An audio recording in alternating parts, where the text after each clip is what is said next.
Hello? It's a workshop. So what do we have to do? We have to work. We have to. It's a shop for work. So there will be a lot of work. That's why we're giving you a paper and a pen. Some of you don't own the company. Some of you don't run the company at the helm. So maybe some of the questions I'll give you, you may have to give the answers from your own perspectives or from what you think. But at least try and give me some answers. Because at the end of the day, we have to be able to go with actionable steps. Because there's too much information in the world already for you to go to any program that is a talk shop. Are we okay? There's too much information in the world already. So if you go for programs, make sure you have things that you can take home and immediately start implementing. That's more important than we just talking, and then you not getting anything to go home with. So my name is Eko Mensah, and I am happy to be here with you today. I'll ask you a few questions. You answer them, and then we would, get into the workshop. Question number 1. Please take your notebooks and your pens. I need you to write the answers down for me. Question number 1. Why are you in business? Today we are doing a workshop on leadership and strategy. And I'm very excited to be doing this with you. Why are you in business? Give me all the reasons. Why is Capital Group in business? Why is Capital Group in business? Why is your business in business? Give me all the reasons. As many as you can think of. Why are you in business? All right. I can see that some people are still writing. They've gone back to their school days. More paper. We used to think that those who ask for more paper are the ones that are. Sometimes it's just more paper. Oh, maybe their handwriting is just big and yours is small. And you're sitting there wondering, hey, I have excess paper. More paper. Some people even turn the sheets. Hey, one question. Unnecessary pressure. Okay. I think we have enough people in the room for us to find a partner. Can you find a partner who you didn't come with and then discuss this question with them? So please find one person and then discuss your answer with them. So you move to, please, what's your name? Sarah. Okay, Sarah, can you come here so that he would have a conversation with you about why you are in business? You have a conversation with her. Please, bosses, can you have a conversation and then namesakes? Hello. Yes, we are having a quick discussion. Please, today is a workshop. I didn't come to talk plenty. I only came to ask questions, you answer, and then we draw conclusions and have actionable steps. Are we in agreement? Good. So, discuss the answers you gave. And please hold on. At the end of your discussion, your answers should be put together as one. So it doesn't matter what business you are running. Find a way of merging the answers into one document. In fact, give me one sentence. Please, 1 minute. Do you understand? The discussion you're having, after you've discussed, find a way of merging your answers into one sentence. No matter how many they wrote, one sentence. One sentence.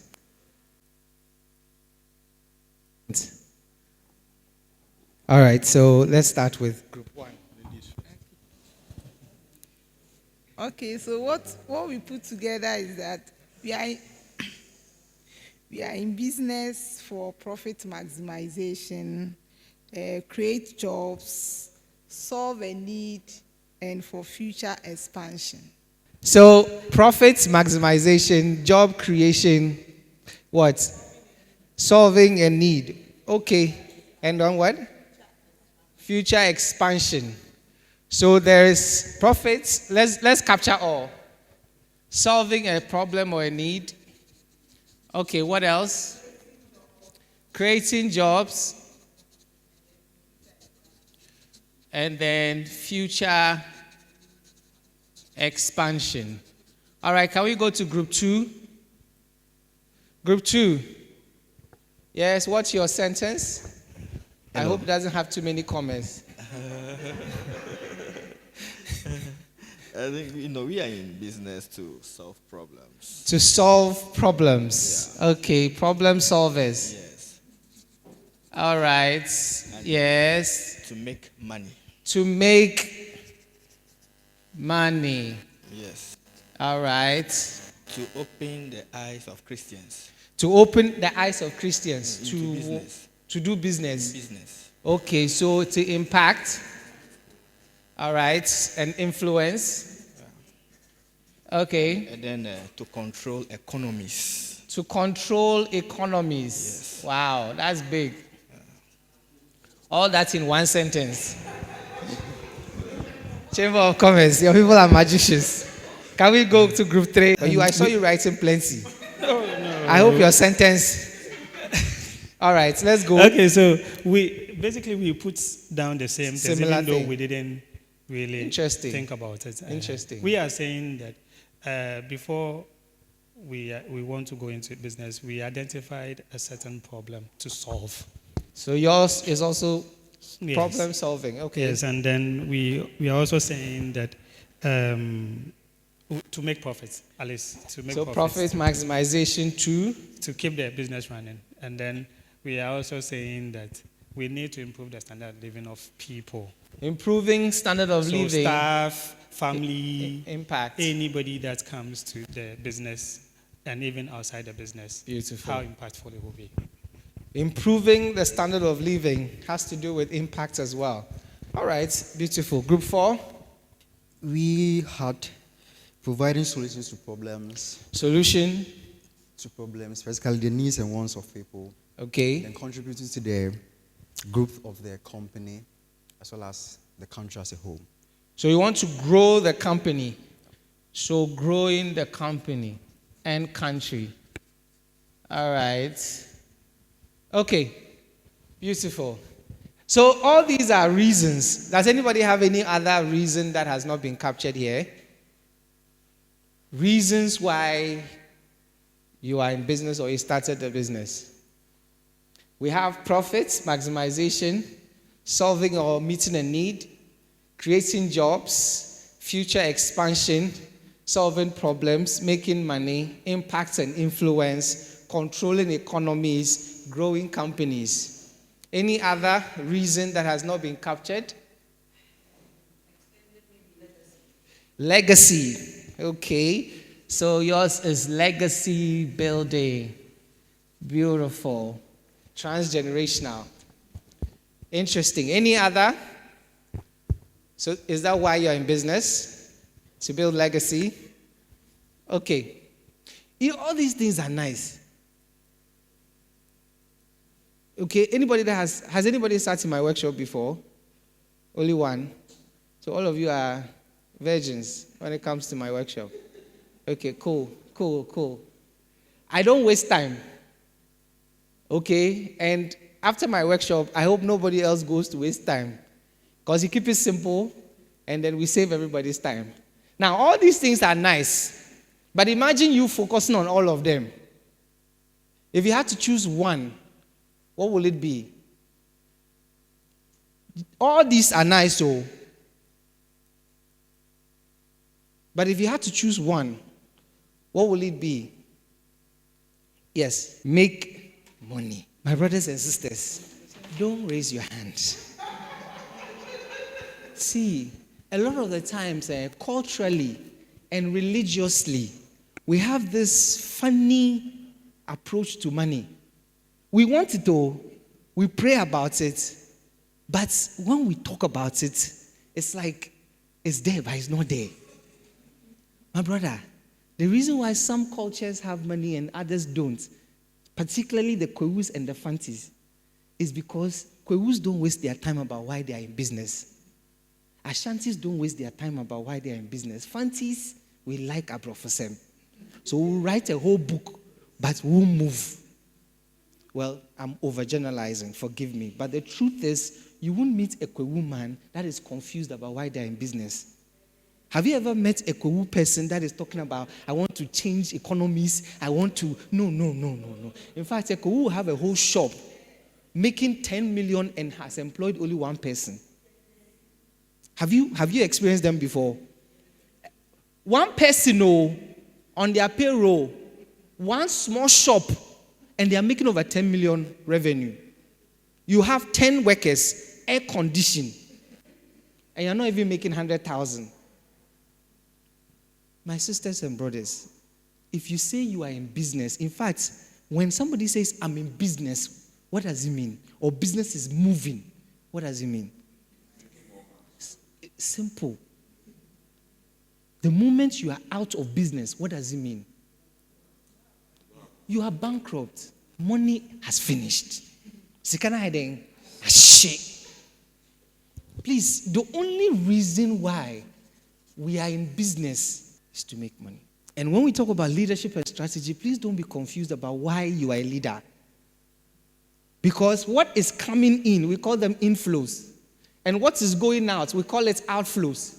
When this thing is not number one on your mind, everything else you want to do in business would be impossible to do.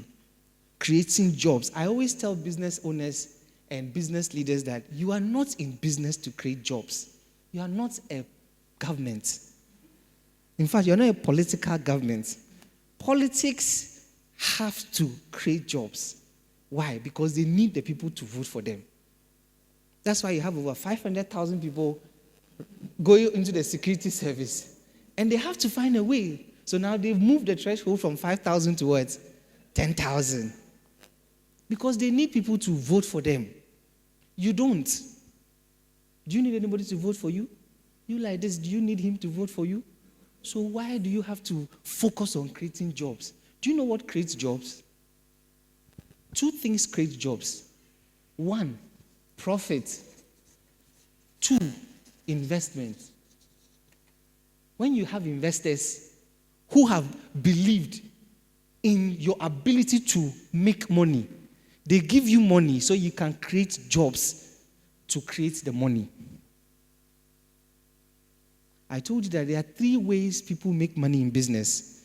1 is through sales, selling the product or service. The other one is through investment, people's money, other people's money. And the third one is through interest on investments they've made. Please write it down.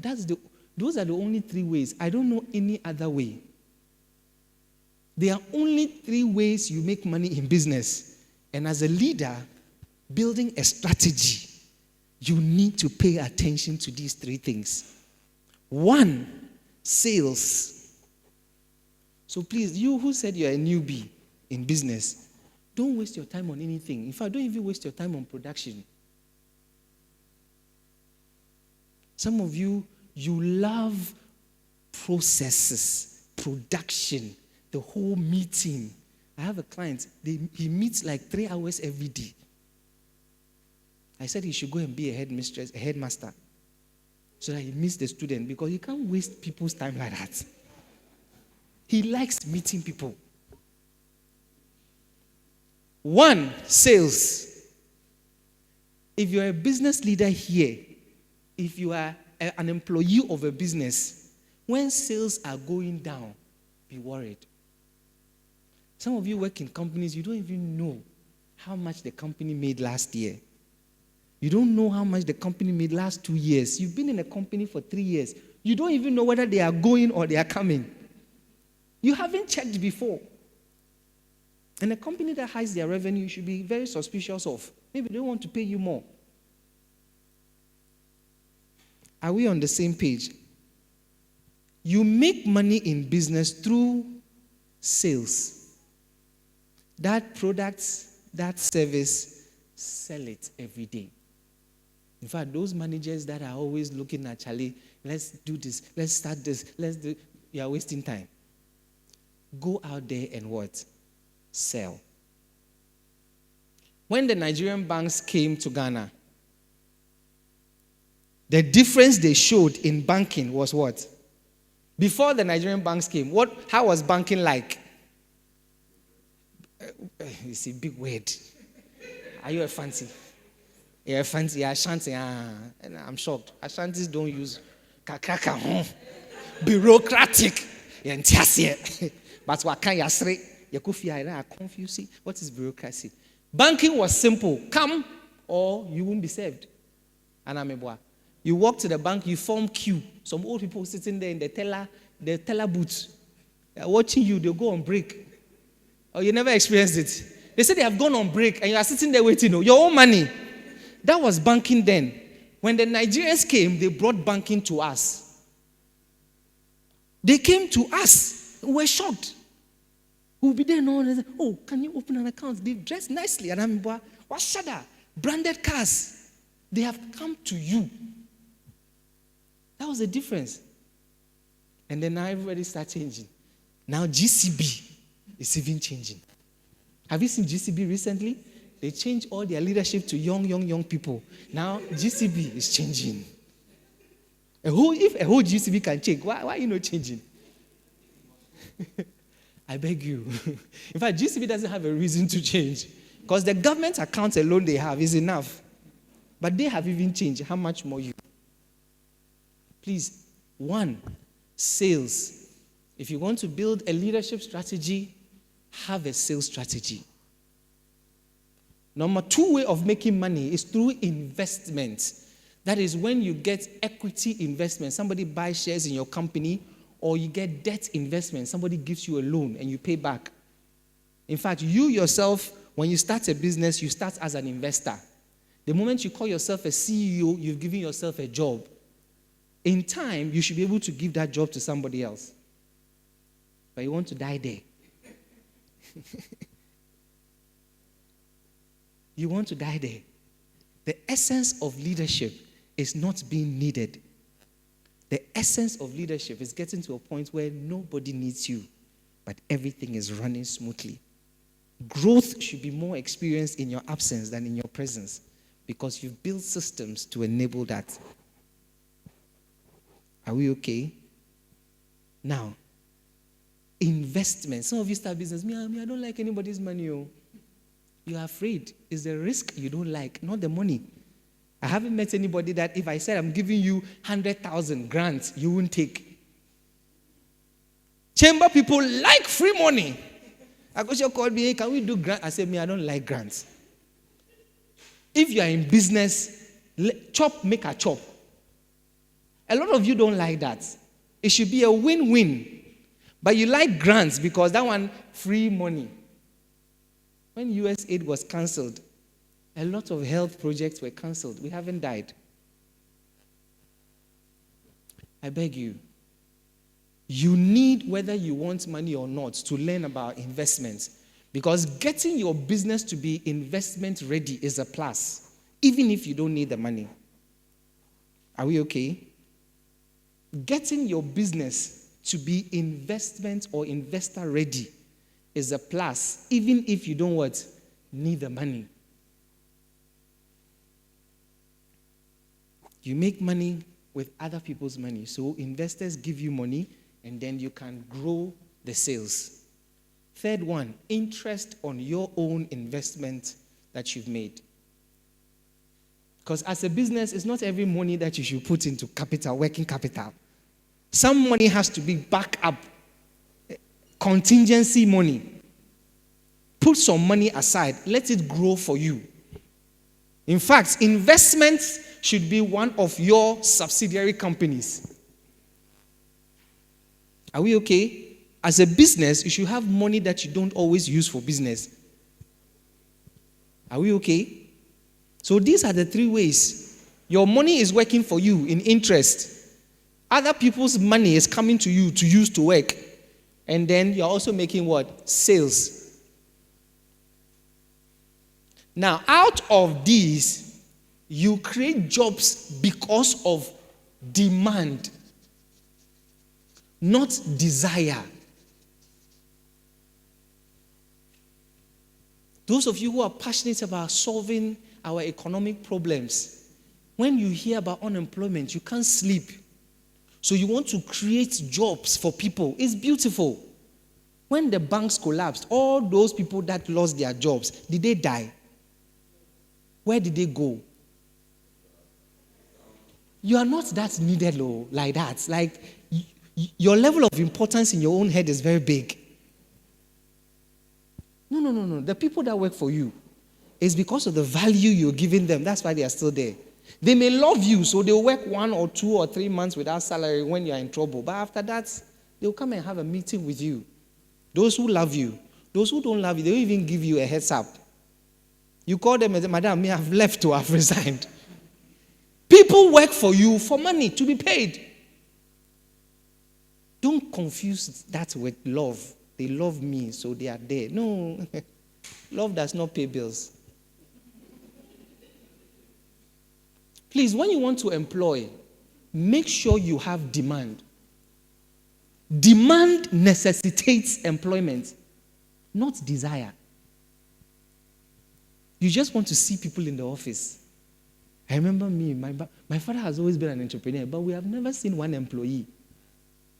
He's into construction, so he gets the job, he brings all those hands, they finish, and then he goes. He had one office, one reception, and him.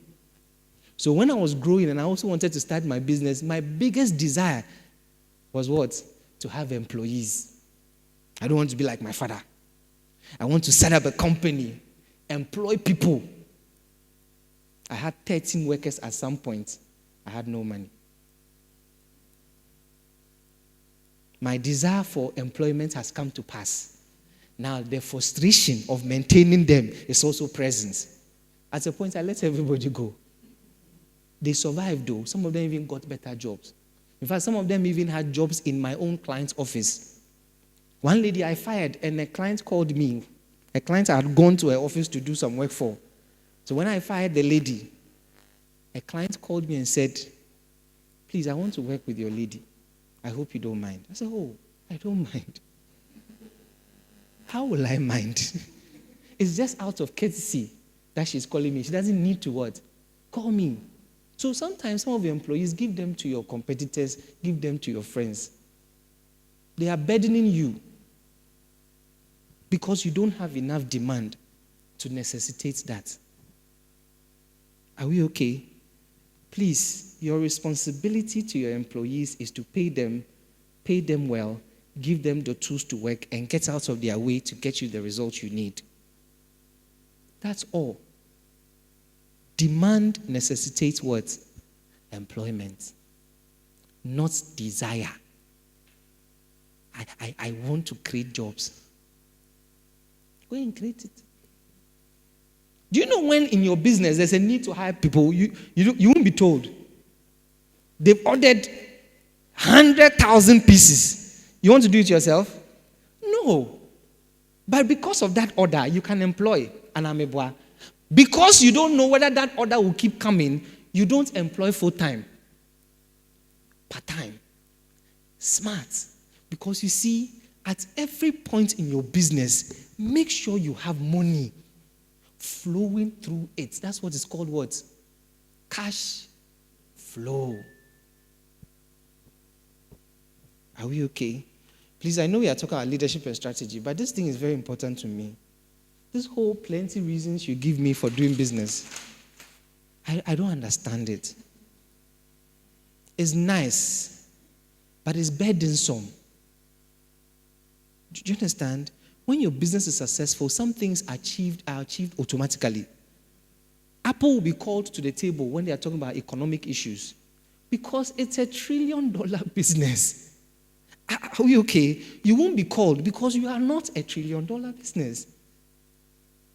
And if you find your way there, you'll be surprised How did they invite me to the office of the president? You would think you are in trouble.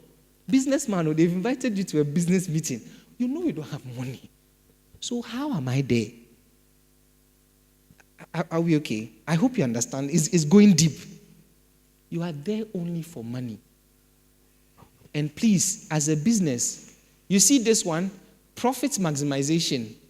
Profit, I always say, is a policy. Say after me. Profit is a what? A policy. I've explained this before, but I'll explain it again. Profit is always a percentage of what? What you make, that is revenue. And I'm a boy. Oh, please, this one, it won't be a complicated business class, so follow me. If I say a word that you don't understand, just Google it. Don't get lost. Profit is a percentage of what? Hello? What is profit? What is gross profit? Gross, is what? So you make something called revenue or income. What is coming into your business, right? Now, when you subtract that from your expenditure, what do you get? Gross profit. In this profit, you have to pay other obligations, right? But as a business, the reason why I say profit is a policy is that before you even make this profit, in your business, you have to decide, for every product I sell, we have cost price and what? Who determines the selling price? You. That is policy. Sometimes the market can determine if you are in the oil marketing company. So now that they have a floor price for everybody, you have to now have better negotiation with your suppliers. And that comes from investment, because the more bulk you buy, the less the unit price. But profit is a policy because you determine in your company that for every 100 cedis, you want to make 20 cedis as what? Profits. So that's what? 20%. If it goes more, then it's probably because your supplier is giving you a better deal. The market is performing better, so you're able to sell more. But at least, it shouldn't go below what? 20%. That's a policy you draw in your business. So you work around everything to make sure that for you, you make 20% profit. So profit is not something that automatically happens. It's something you decide ahead. So then when you make the income and you subtract the expenses, not 20%. So you don't focus on profits as you focus on what? Income and expenses. Because profit is automatic. You either make it or you don't. From these two. Some of you are making money, but you're spending more. But you don't like budgeting. So you are believing God. Some of you live by faith and not by sight. You don't know how you're doing it, but by somehow you're doing it. You're a magician. I have had clients sit in my office and say, let's do a budget. Say, Komi, I don't like the budget. It gives me high blood pressure. Because you don't know how you are doing it. But you see, before you realize you are in what we call what? Debts. You'll be shocked. Some of you are owing Momo. Business mind, you are owing Momo 7,000. Please. Nekra is saying, the only reason you are in business is to what? Make money. In the absence of a problem, do you make money? Good. So those who say, I want to solve a problem, in fact, you don't want to solve a problem. You are seeing an opportunity to make money in the form of what?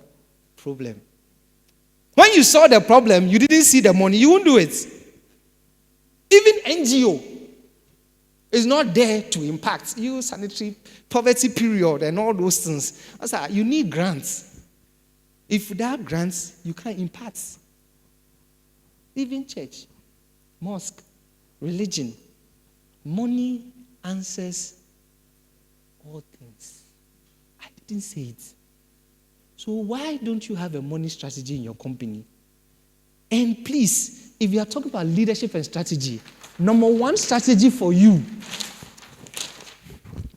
Do you know this thing? Let me write it in red. Have you seen this thing? This one is called market.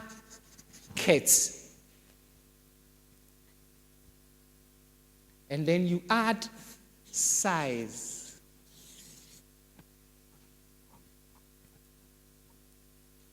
Every business is competing for a part of this. Do you know that? Your number one strategy as a business leader, how do you get the biggest of this market size? That's all. After you've figured out what you want to sell, your next strategy, how many people you are going to sell it to. Don't complicate your business. Because entrepreneurship is finding out what to sell. You remember what they say, entrepreneurship is solving a problem. So if I ask you, why are you in business, and you say you want to solve a problem, you are still an entrepreneur. You are still in that innovation mindset. Coca-Cola is not innovating. They are capturing market size every day. Are we okay? There's a lady friend of mine, Atlantic Catering. Last year, in her annual report, she said she has served 2 million meals. 2 million plates of meals in 2025. 2 million, no. Some of you, when you hear this now, then you start calculating their money. 2 million. This is not CDs. So imagine if a plate is even 50 cedis. And trust me, her plate is not 50 cedis. But don't worry. Calculate 2 million times 50. Calculate. You have phones. It's a workshop. What is 2 million times 50 cedis? 100 million cedis. A catering company. Catering company. And her dishes are not 50 cedis. Why? Because she sells to the mining oil companies. So even if it's 100 cedis, she's making 200 million in this country. Coolly. Somebody like this, you and her are cooking, but she'll be invited to the Jubilee House, and you will not. Because she didn't start her business with, I want to impact lives. And somebody will say, Baiko, what is wrong with it? Everything is wrong with it. It's burdensome. Your responsibility is not, you are not Christ. Even Christ did not come and start churches. You know, he never started church. He had only one mission. What was that? What was Christ's mission?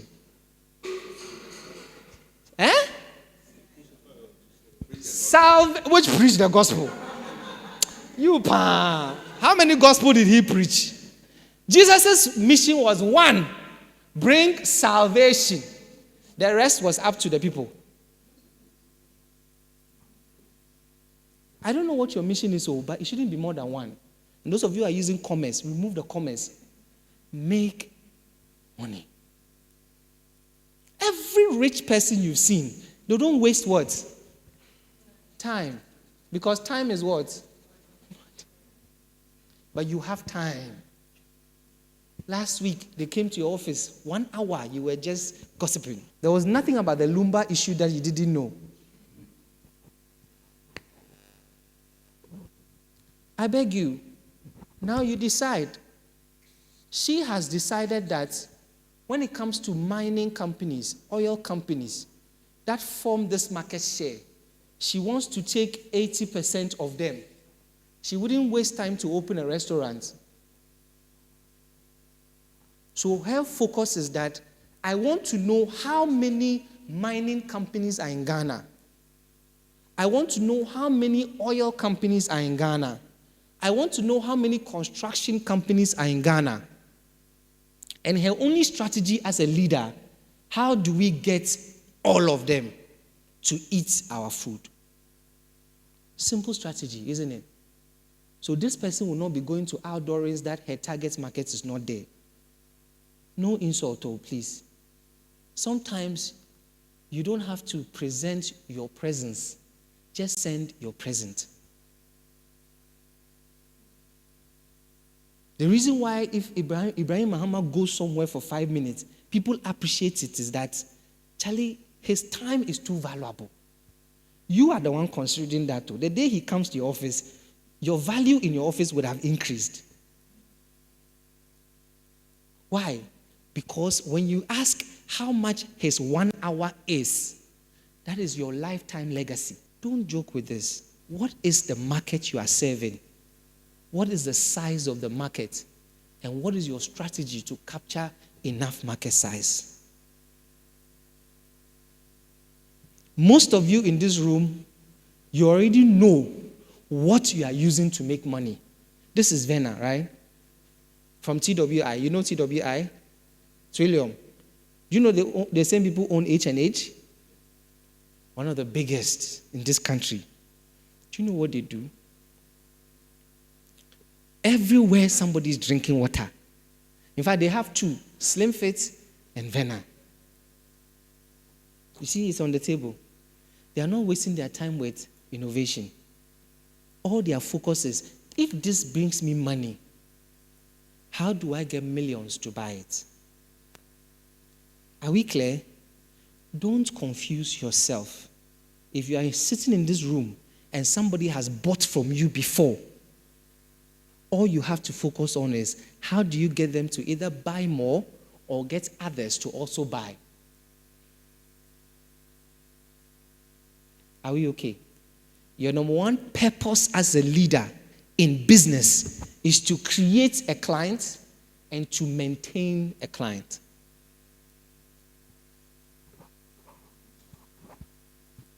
What is your market? All of you, please, what do you do? Travel agency. So your market are people who want to what? So if you are talking to somebody who doesn't have a passport, are you wasting time or you are giving value to your company? Thank you. So the first question you have to ask that boy that wants to get your attention is what? Do you have a passport? You don't even have a passport. How can you afford a ticket? Only passport. He can't even think. He hasn't thought of traveling. No. Why are you talking? Why are you spending more of your time with that person? People who are in serious business don't waste their time with people who are not their target market. You can't serve everybody. But those who you can serve, don't waste your time with others.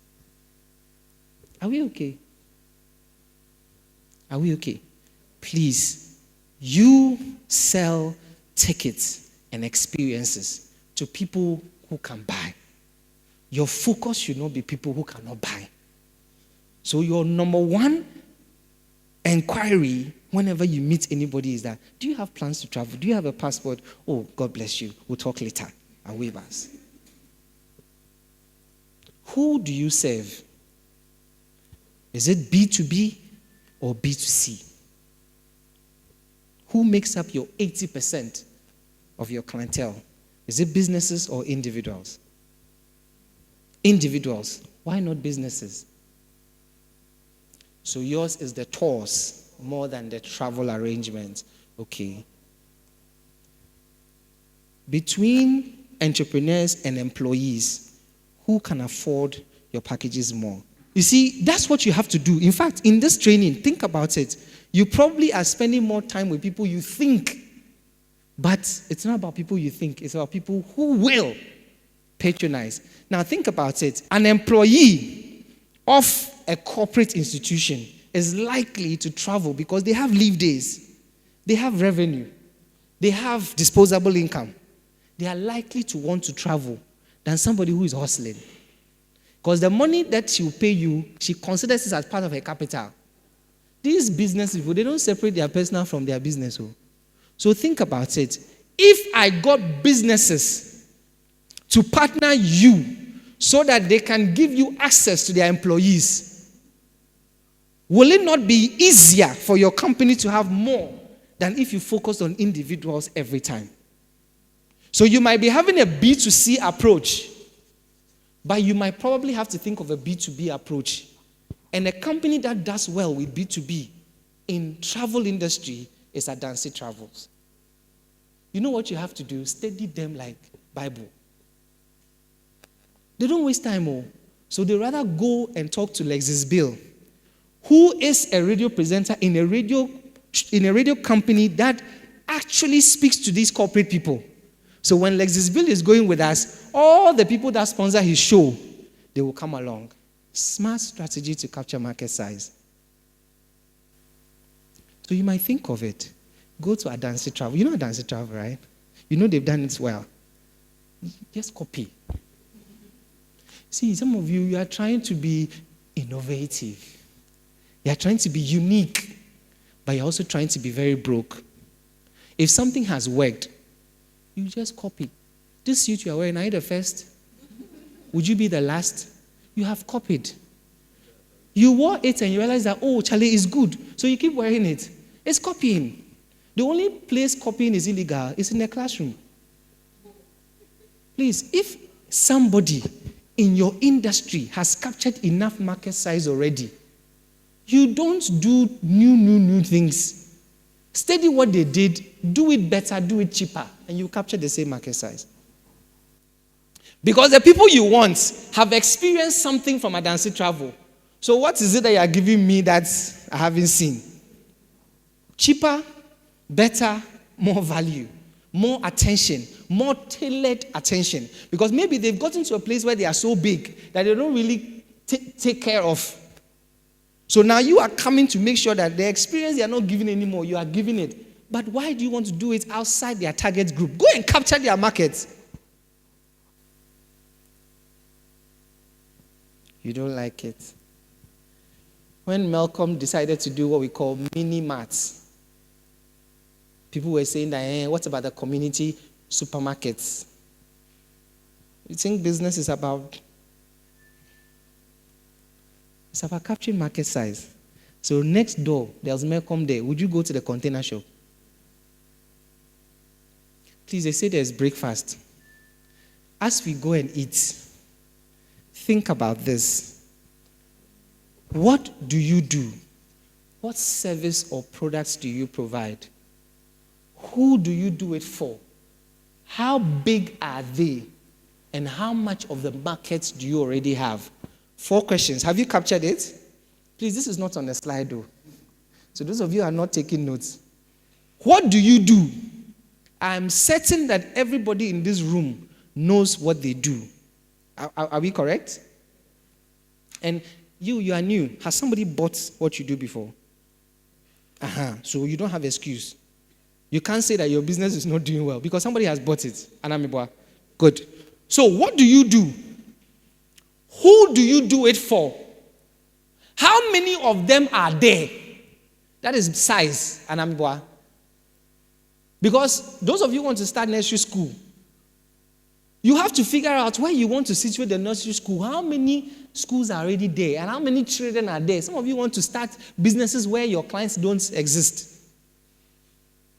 So, what do you do? Who do you do it for? How many of them are there? Are we okay? And how many can you serve? In another way. What other way can we ask this question? What other way can we ask this question? Ask this question in another way. Yes. What is your core or principal business? Okay. Give me another way of asking this question. Yes. What are your services? Hey, after all that I said we shouldn't waste our time on. People are wasting my time. Yes? Oh, my brother. What's the difference between what's your business and what's your core business? Yes, ma'am. Oh, sister. I offer sacrifices. What? Yes? You are getting closer? from what we discussed earlier about the number one reason why we are in business. How do you? That's it. In business language, we call it, what is your business model? Have you heard of our business model? When you speak to an investor and they ask you, what is your business model? They're only asking you, how do you make money?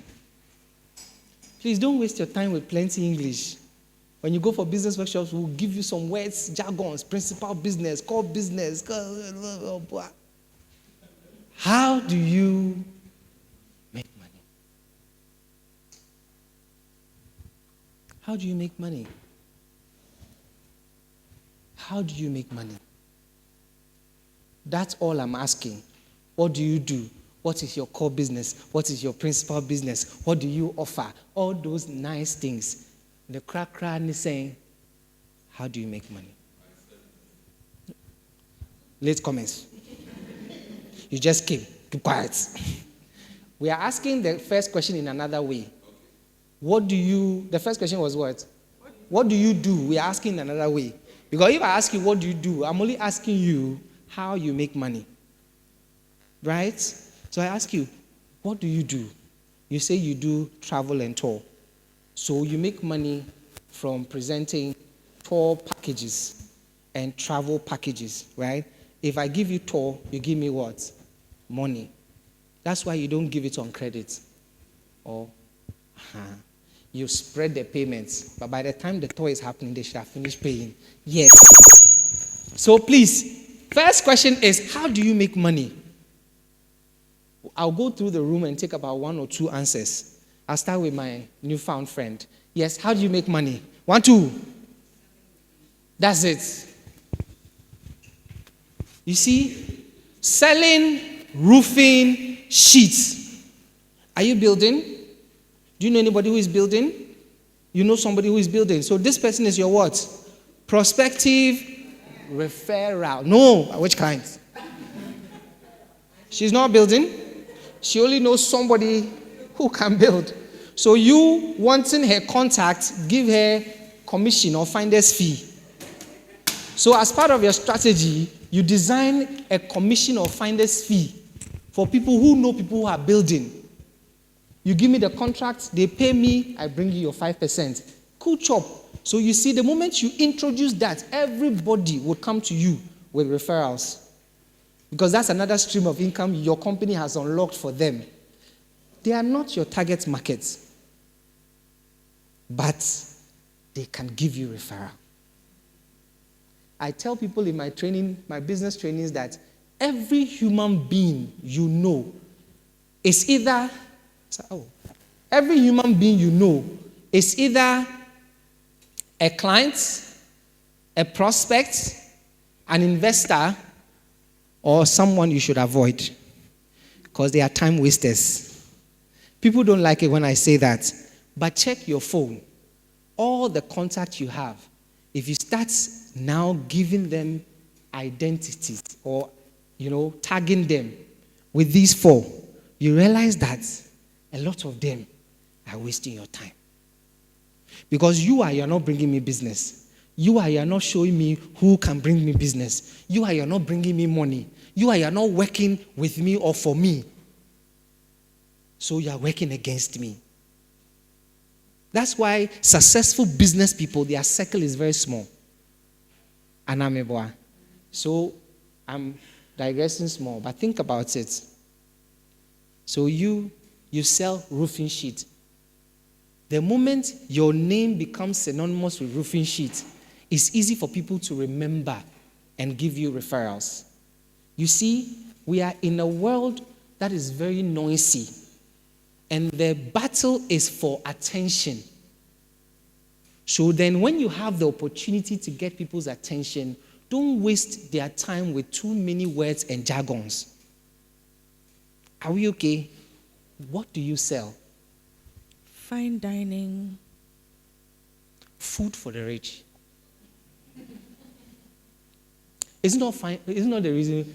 Fine dining means that the wachi has to be called wakiko with class. So they'll add classic Watch it special. Watching our water antimony, no. Even antimony is not for everyone. So you see how she said fine dining. What she says is that they sell food to the rich. And I'm a mimi boy. And you kakra. When you're back, you have to get some budget. Yes, I'll be good in massive. Not be all food be what? Food. So you see, she can't waste her time with everybody. In the economic classes in every country, they have to find themselves in the middle to the what? The top. There's nothing wrong with poor people and people who can't afford. The only thing is that don't waste your time with them. Because when your business becomes successful, now you can do a food bank for them to eat for free. Are we okay?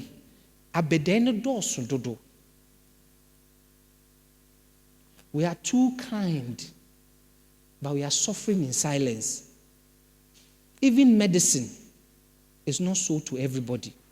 There is para, there is Gibido, and there is G+. They are all painkillers.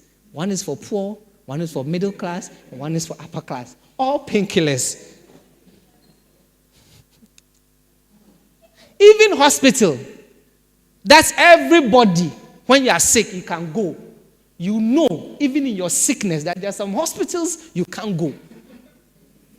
Your wife is delivering. Please, do you have a wife? You have children? Yes. There's a reason why we go to Kolebu and some go to Leicester. It's cost. We wish we can have a private jet, but wish is not the same as afford. So please, all I'm saying is that don't confuse people with what you do to make money. You sell roofing sheets. Even in this room, her name is now synonymous with what? Roofing sheet. That's why when people become successful in business, sometimes people even forget their name. They call them by the name of the business. Anameboa, are people calling you by the name of your business? It means that you need to do a lot more work. That's why she said, call her Mama Jollof or Mami what? Jollof. You sell herbal medicine for what? You have lost the clients. You see, hold on. In all that you do, find one condition that your herbal medicine solves well, that a lot of people have, and sell that. When they come, you sell them the others. They call them primary and secondary, and even tertiary. Look at Coke. You know the Coca-Cola bottling company has Fanta, Sprites. They don't care about those ones. They sell Coke. If you don't want Coke, substitute product is what? Fanta or Sprites or even water. But the cash cow is Coke. So you that have a lot of people, a lot of things that your product solves, find one cash cow problem. That's why they say, I sell products for erection. So his erection is good. You don't waste time on him. When the erection becomes bad, he will come to you. Why? Because in his mind, he has associated a name with bad erection, which is you. The moment you capture him, you can sell him other things. But if you're selling all those things, I'm confused. And I'm a herbal medicine, find one thing. Do you understand? Then use that as selling point. The more people come. Because if the person buys from you today, water, they can come and buy drink tomorrow. But now you have them. So that's a repeat client buying another substitute, not a first-time client. Do you understand? Are we clear? I'll ask. So find it. Mommy, what do you do? Oh, yeah, with them. HR services on country. But you know, the reason why they are not trying to explain is that they focus on corporate clients. So they are not wasting time on you. So this question about what you do, be very particular about it. Because when you do a review of all businesses that are doing well, you're not confused about what they do. You know the iPhone, their cash cow is what? Apple, their cash cow is what? iPhone. The moment iPhone collapses, they will find it very difficult to sustain their dominance. Do you know how many products they have? So many. Apple has so many products, but the one cash cow is iPhone. They can't joke with iPhone. But with iPhone comes iWatch, AirPods, all those accessories, even the laptops and all that. That's not their cash cow. But they have it because they don't want you to buy iPhone and go somewhere else and buy another laptop. So can you imagine? A whole laptop is a substitute product, not a main product.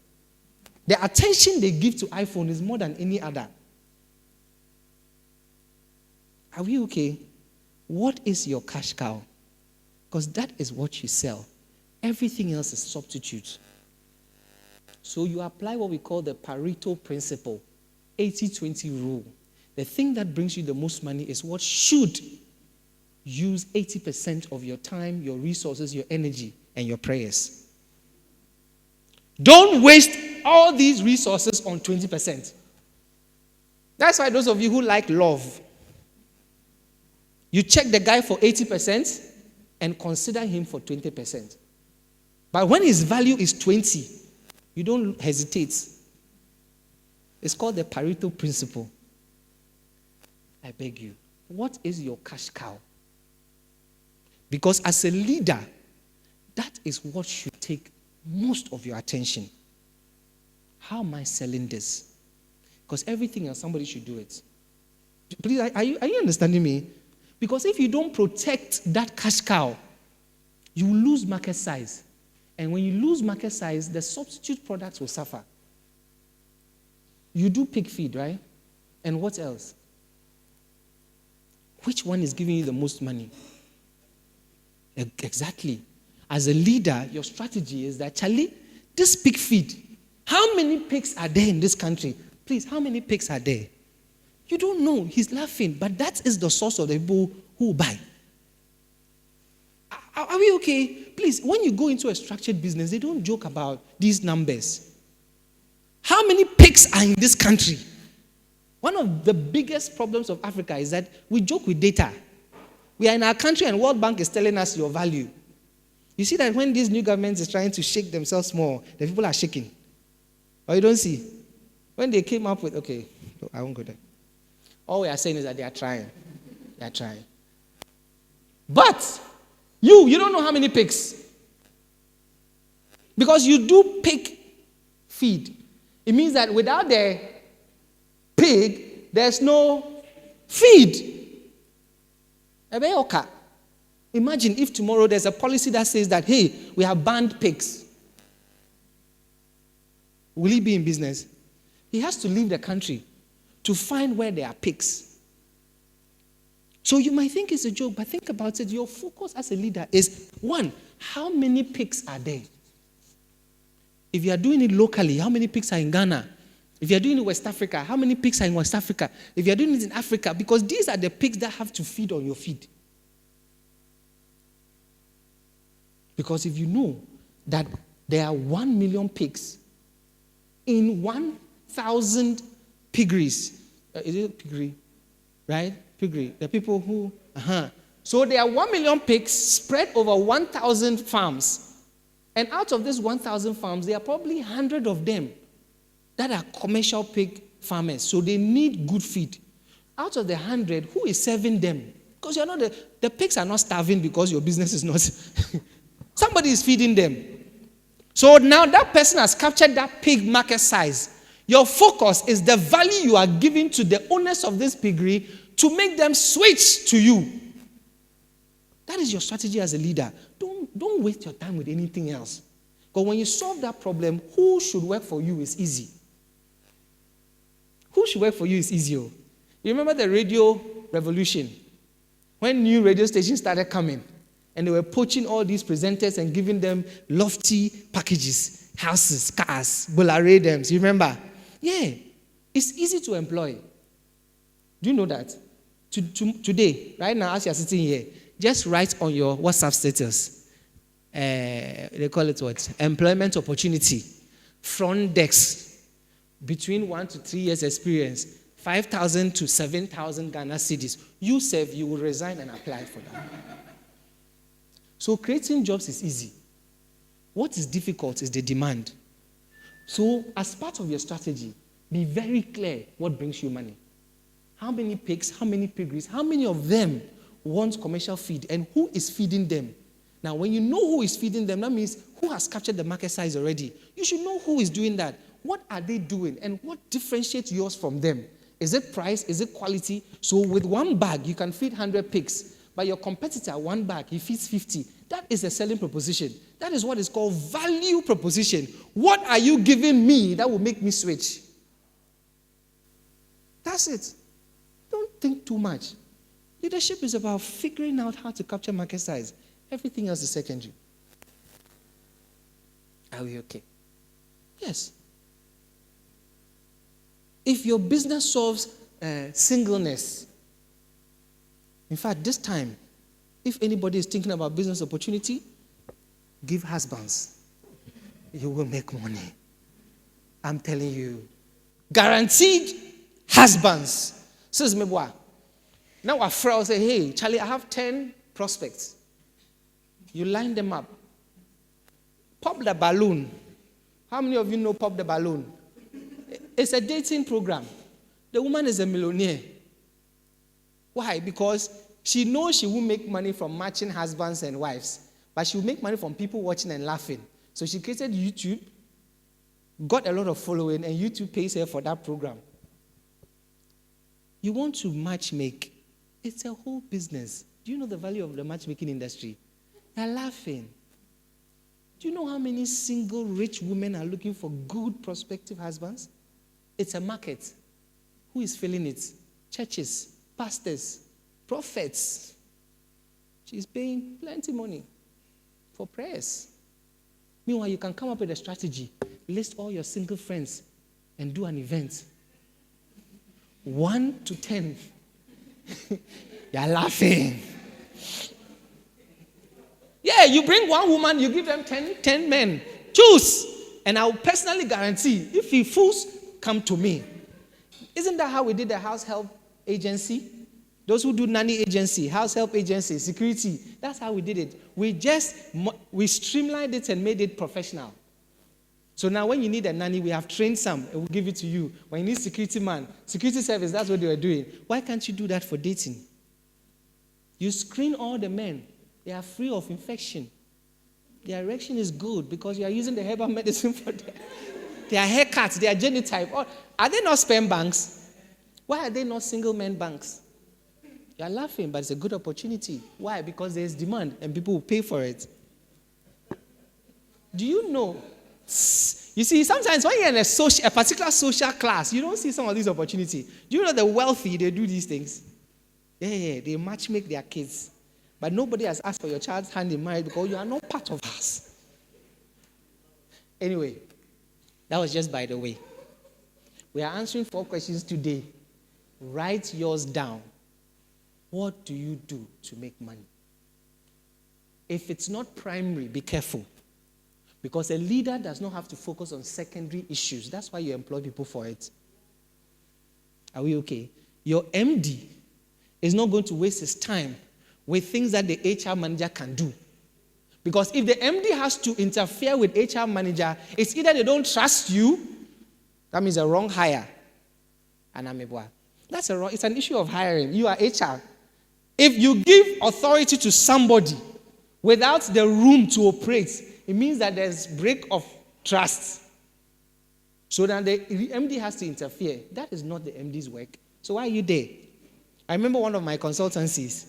The moment the people gave me the contract, my first mandate was clean up my HR unit. Because this company was growing. At the time, they had almost 250 employees. And the HR was not rising up to the occasion. Because this company started from just 2 employees to where they are now. And the HR has been there for a while.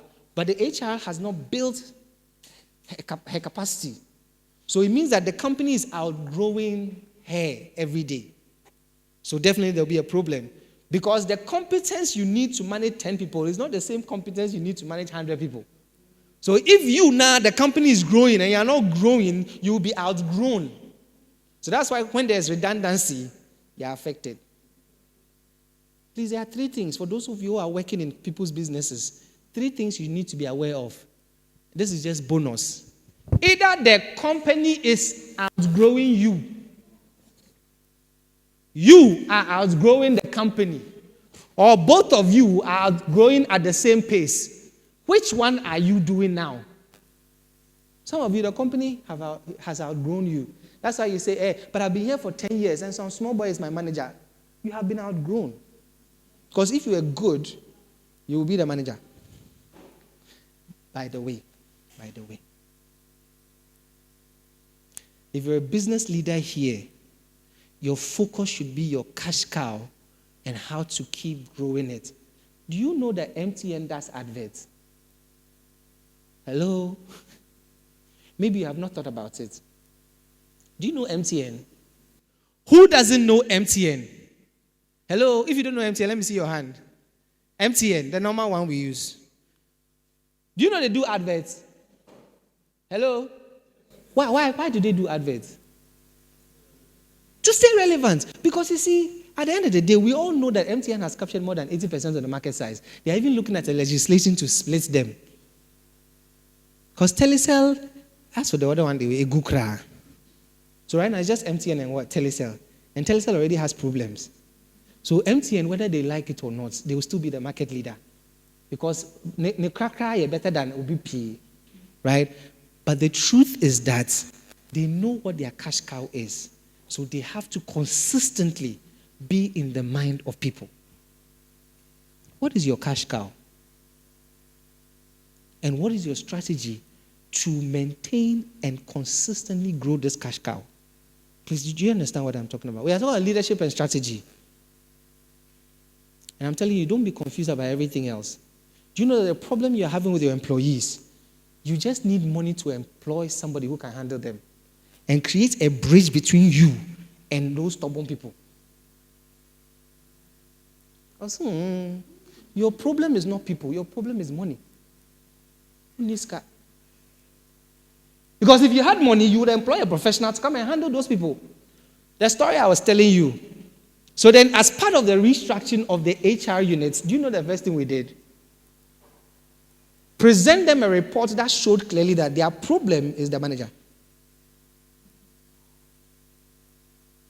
And then, within the next 90 days, manager is gone. The next person we brought in, breath of fresh air. A little more expensive, but far better. So now, the problem has been what? So now the next problem is that how do we capture more market size? Because I've solved my people's problem. You don't need to be a good or a bad leader. You just need to have enough money to hire the right people. And stay away and let them work. Wealthy businessmen don't do day-to-day activities. Hello? Do you think Despite is always at the office? Exactly. The kind of conversations he's having. Before he comes to the office, he's probably already raised $100 million. Did you see when engineers and planners signed a $200+ million deal with Stanbic Bank? You don't pay attention to where the money is moving. Please, I beg you, I don't have any problem with prayer. But prayer in the midst of ignorance is a sin. Because they say lack of knowledge, not lack of prayer.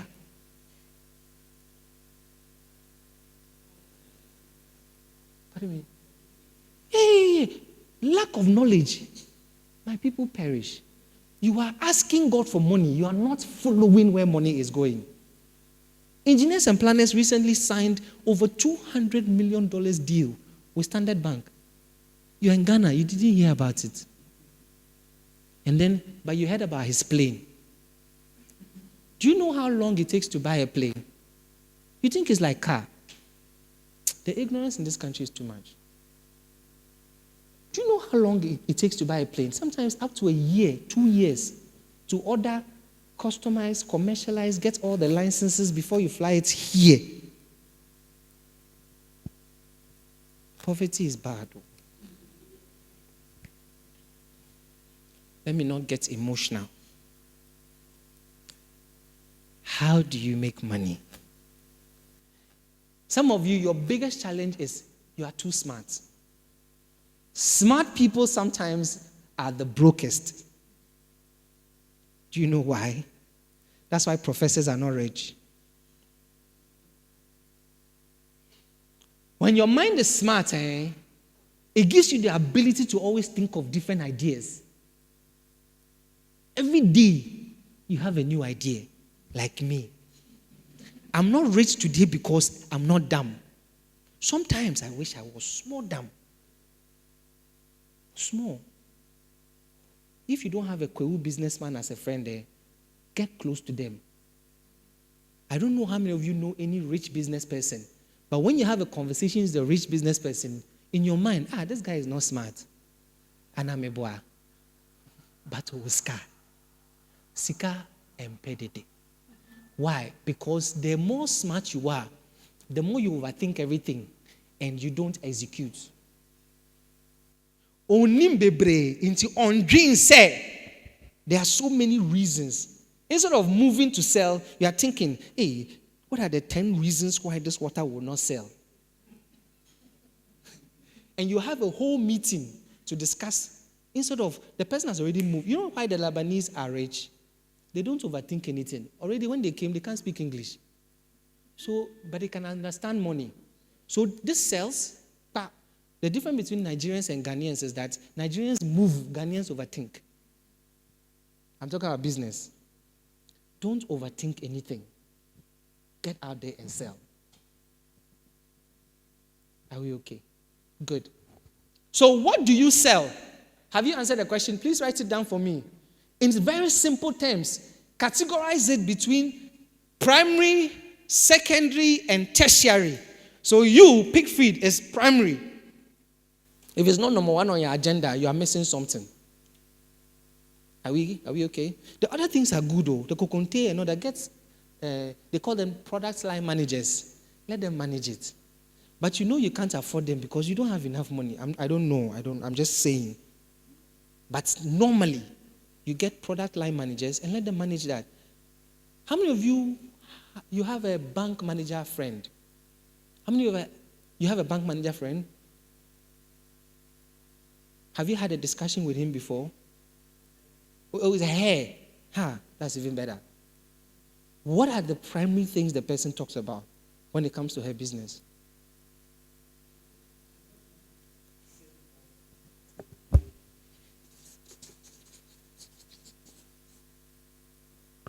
Some of you, those of you who, this is accounts. Those of you who have bankers as friends, especially the salespeople, their targets every day does not make them sleep. The mortgage they are giving, the car loan and everything is tied to the account. Their promotion is tied to the account. Everything. Do you think the bank manager will come down and talk to them about the accounts they are opening? No, why? Because they put branch managers there, they put regional managers there, they put zonal managers there, they put product managers there, they put general managers there. Before they even go to the grassroots, the bank manager's focus is, how do I get cheaper capital for my business? Because the business of banking is you sell money, you get money. If interest is better, you get more interest. And unfortunately for them, because the government is working, interest rates is going down. So they can't do safe investments anymore. They have to give money to businesses. Because without loans, you don't get interest. Without interest, banks don't make money. Please, I don't know what your focus has been, but if it's not sales, rethink your focus. Don't spend the whole day worrying about your employees. That is a problem of wrong hiring. Fire them. You don't fight with anybody you can fire. I have said this many times. Don't let people come from their homes to stress you in your business. Are we okay?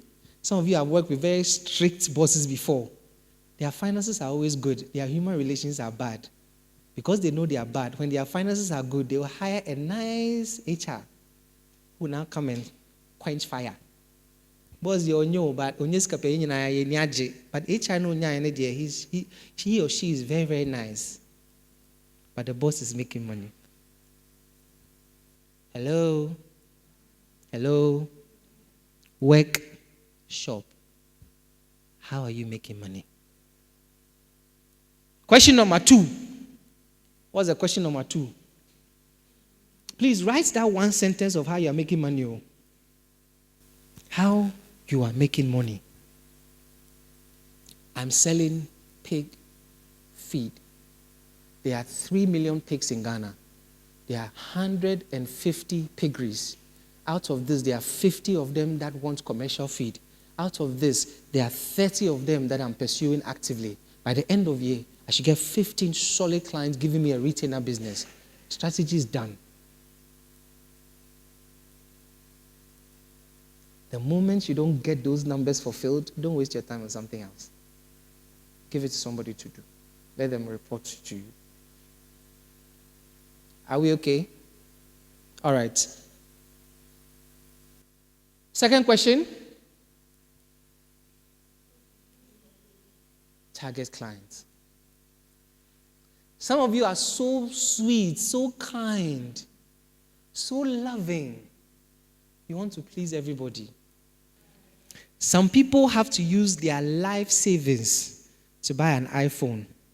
Some people use their interest on investments to buy an iPhone.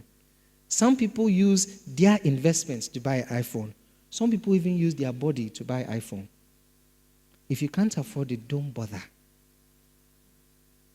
Because the focus is to get a phone that works. Because iPhone is a lifestyle accessory, not just a phone. It's a statement. So the people they do iPhone for, before they even release, do you know that they have a collection of people who they've introduced this gadget to? Because when those people have it, the rest who are looking up to those people would automatically also have it. What am I saying? Who do you serve? Which class of people do you serve? Where can you find them? You see that when you speak to your business, depending on who you serve, the names you even give to the people who are supposed to go and serve them is different. Key account managers, local people, sales officers. Every time you hear sales, it's mass production. But when you hear business development managers, key account managers, premium client managers, business is CAFO. Normal banking that we are all doing is not the same for everyone. No. If you have to go and saw line, you are in the multitude. Wealthy people don't saw line.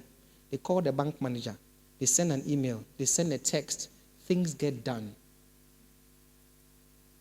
You've been sitting at the bank for 2 hours.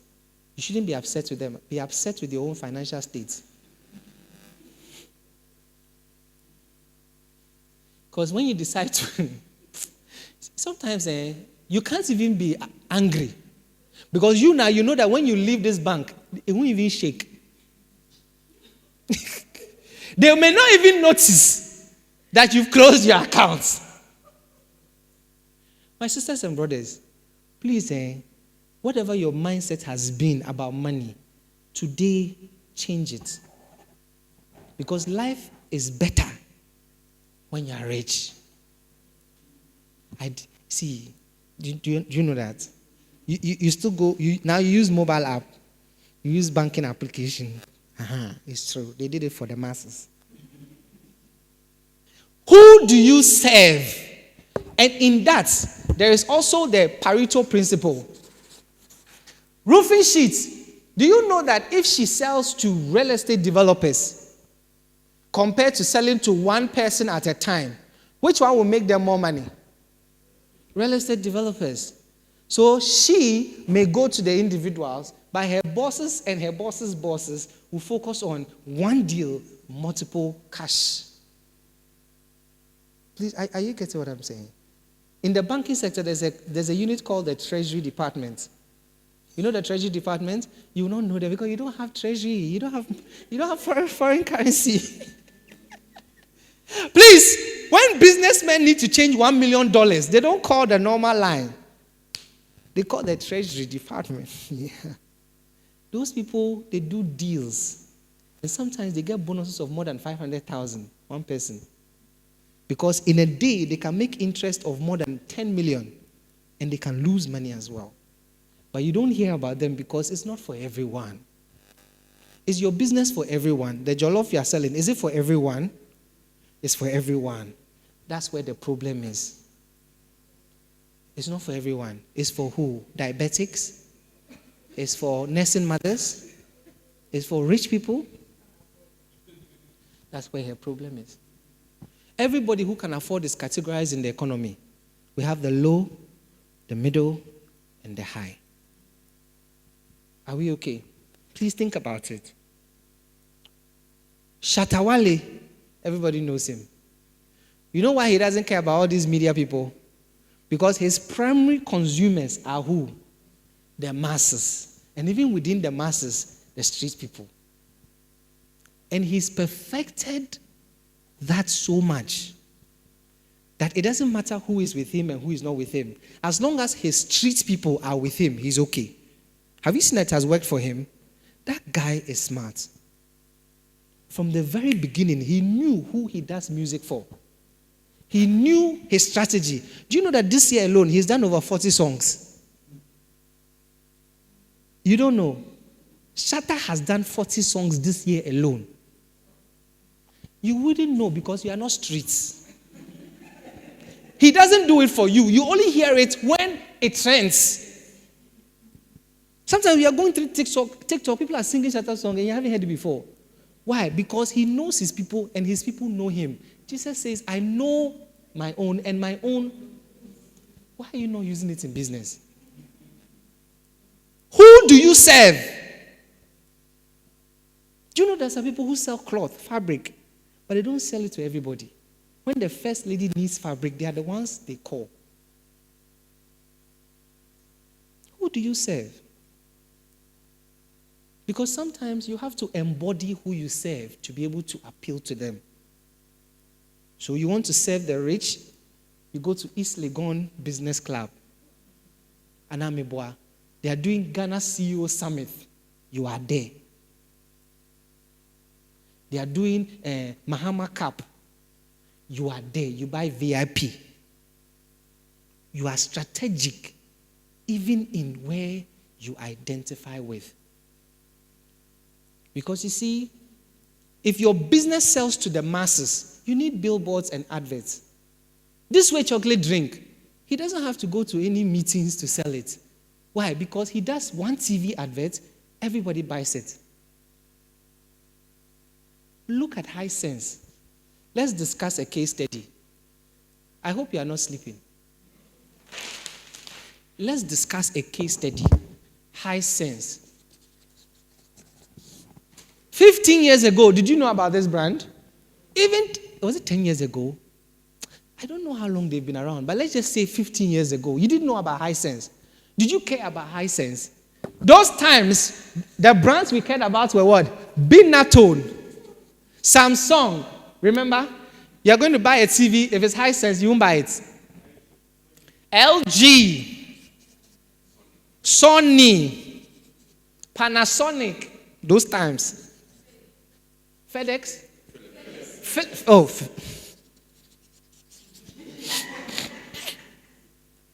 My brothers and sisters, this name from nowhere came to this country Nicodemously.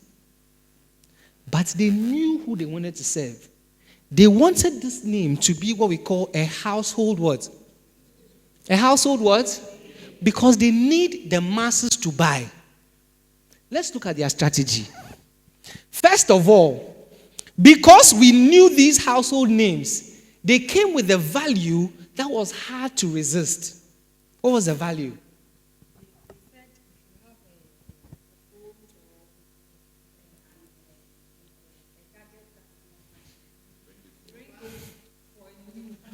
That is value. But before that, that wasn't it. That was just an initiative. What was the value associated with the product itself? No, that is proposition. Yes. Eh? That's so who? No, before that. 5.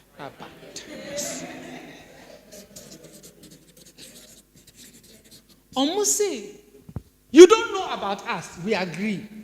You've never used our product before. We agree. But we are telling you that if you risk and choose our product, in 5 years, bring it back if you ever get spoiled. Wakuma bede. That is value. My pig feed, you've not used it before. Don't worry. But I tell you, for as long as you are using my feed, if your pigs don't cross this weight, come back. I'll give you your money. Money back guarantee. That is the audacity with which you attach your product with. My roof, in 10 years, if it ever leaks, call us, we'll change it for you, free of charge.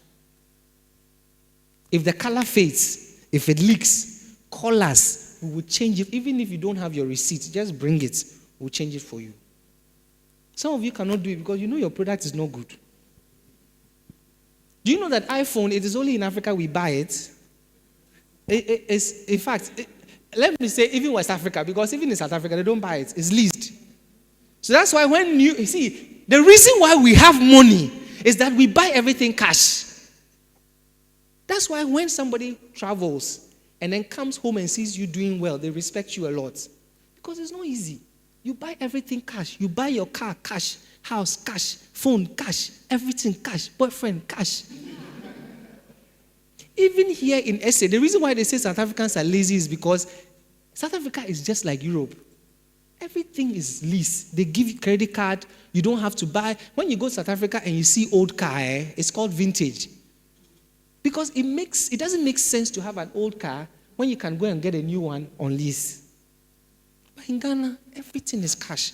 Some of you, your prayer topic, you just need to change location. You are worrying God with car.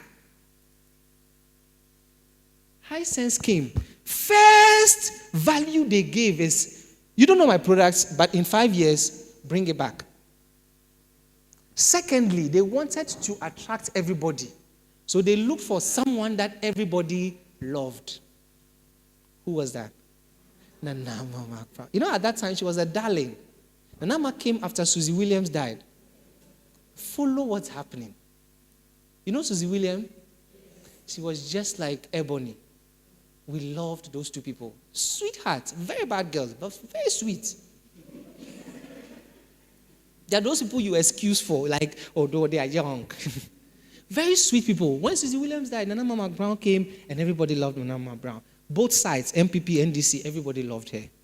So they called Nana Mama Brown. This is what actually shot her brand ambassadorial career. High Sense. Single-handedly. Lil Wayne didn't even do that. You know, they brought Lil Wayne and all those people later. Nana Mama Brown, single. Why do you think that woman is so rich? Because if they are even giving her 1 million Ghana cedis a year to promote this, the money they are making is way more. Do you know how much that woman has? Anyway. So they brought Nanama. And then she came up with one sentence that revolutionized High Sense. High Sense, hey,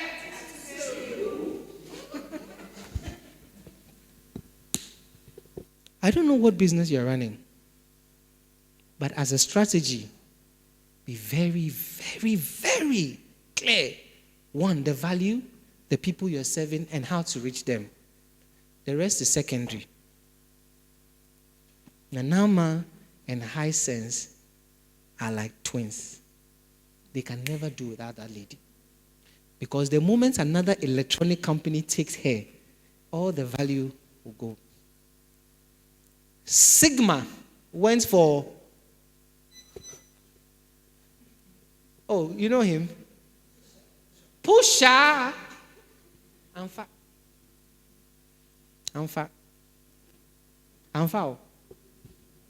They are still working. But Nanama single-handedly, with a 5 years warranty, made High Sense a household name. Right now, I don't think there's any home that doesn't have a High Sense appliance. Do you know the products they started with? Hello? You don't remember because they didn't come to sell you a product. They came to sell you a brand identity. Smart guys. You see what you're doing? If you put Hisense on this board, the value they created for air conditioning is the same. If you put Hisense on the fridge, the value they created for is the same. They sold a brand, not a product. Please, if you're in business, see how people are doing it well and copy it. You see, you don't remember the products.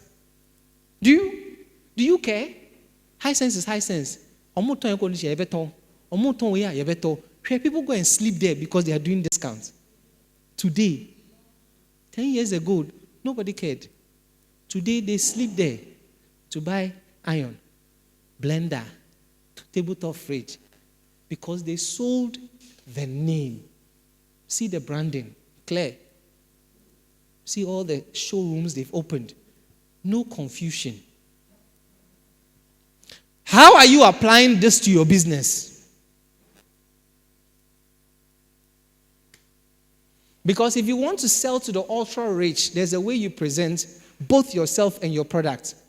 If you want to sell to the middle income people, there's a way you do it. If you want to sell to the low income people, there's a way you do it. Is your strategy working? Because some of you have mass products, but without the budget for mass publicity. The difference between your product and this way is that this way is just a chocolate drink.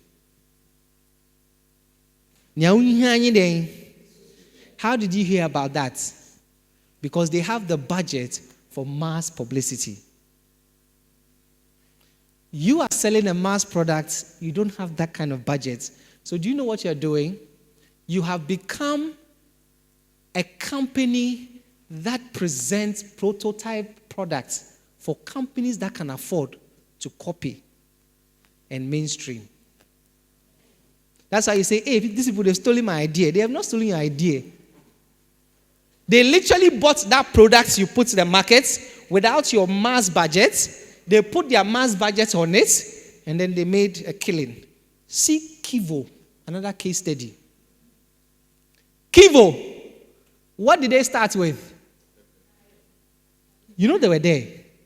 But what shot them is what? Kivo Gary. Is it a new idea? It's not. Why haven't you made money with it? When I was in school, 2001, we had Gary mix. And it's Gary, sugar, groundnuts, needle, milk powder. That's all. There's no innovation. The difference is that they have money for mass publicity. Your product might be better. It tastes better. We all know. But you don't have money for mass publicity. When you go to the market and you ask the market people to sell your product, do you know the question they will ask you? I've never seen you on TV. I've never seen a billboard. Who is the brand ambassador? They won't stock your product because it will be cost to them. Shelf space is expensive.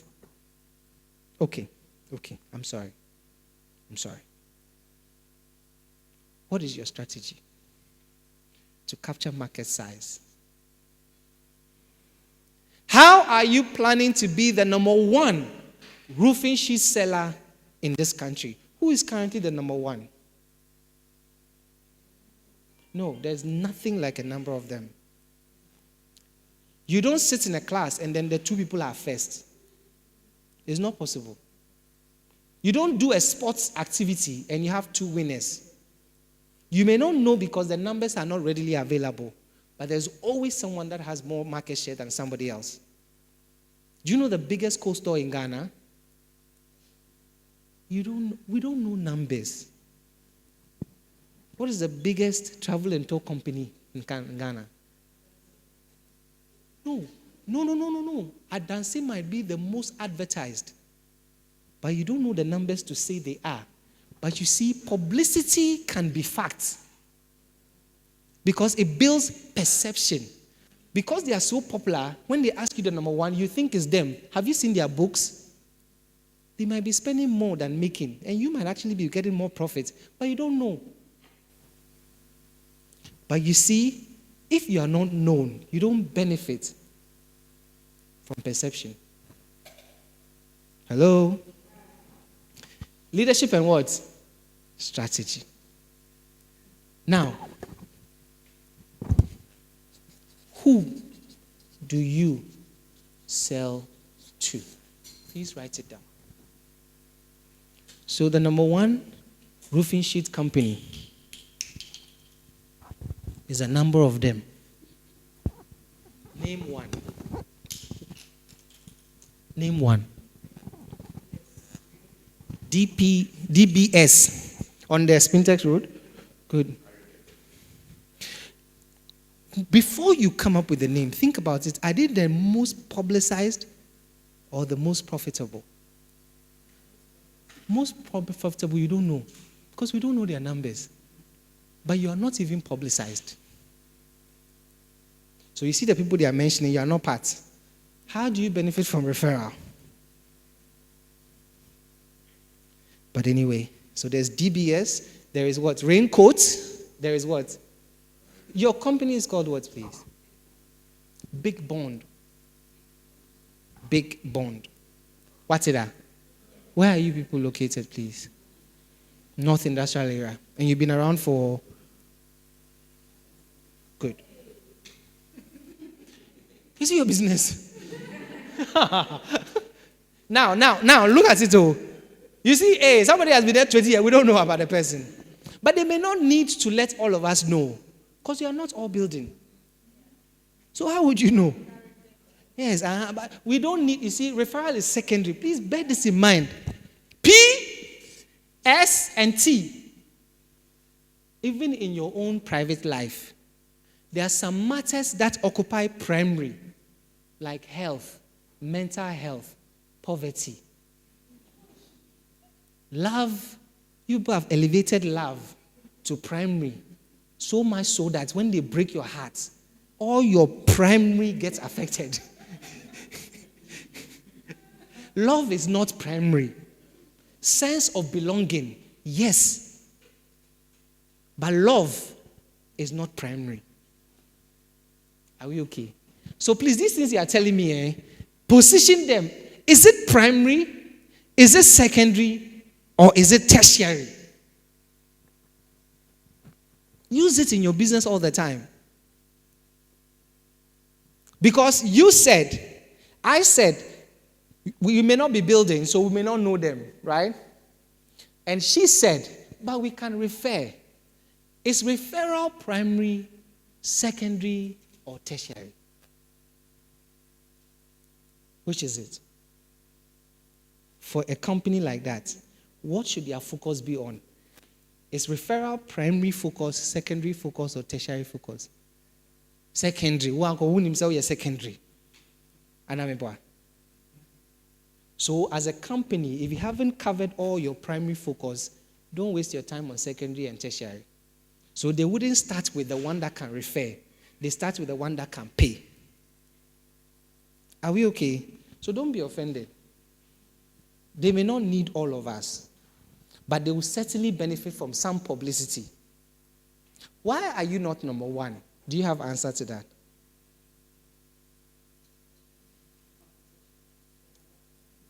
There's a lot of competition. Okay. So why is there a lot of competition?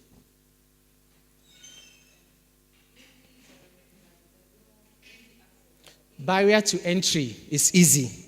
Anybody can start a roofing business. Do you understand? Today, I can start a roofing business and I'll source it to them to supply. It's not difficult. So barrier to entry is very, very small. So then everybody just can start. But still, even though it might be easy, there probably is something that they are not doing. Because in the midst of competition, it is the well-known products that benefits. Do you understand? Air conditioning can be found anywhere. Fridge can be found anywhere.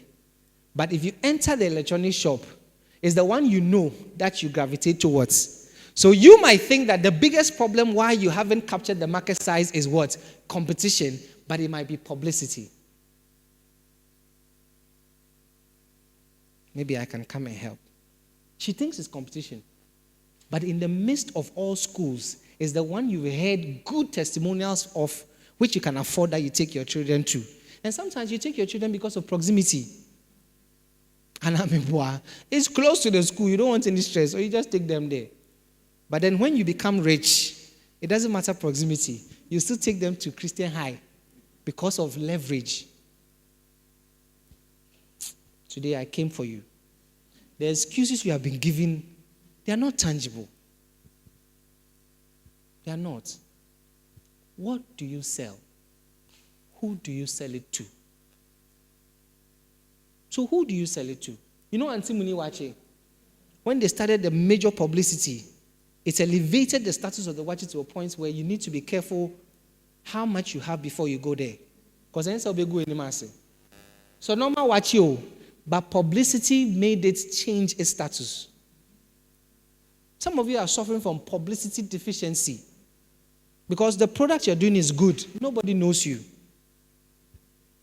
Hire a social media person. Let them blow your pages up.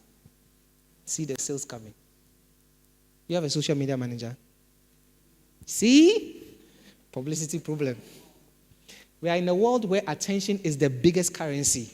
If you are not capturing enough attention, you can't blame competition.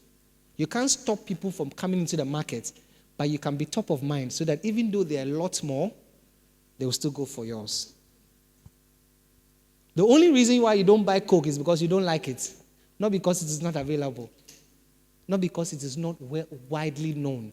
You just don't like it. But one day, you taste it. Coke even advertises. Have you advertised before?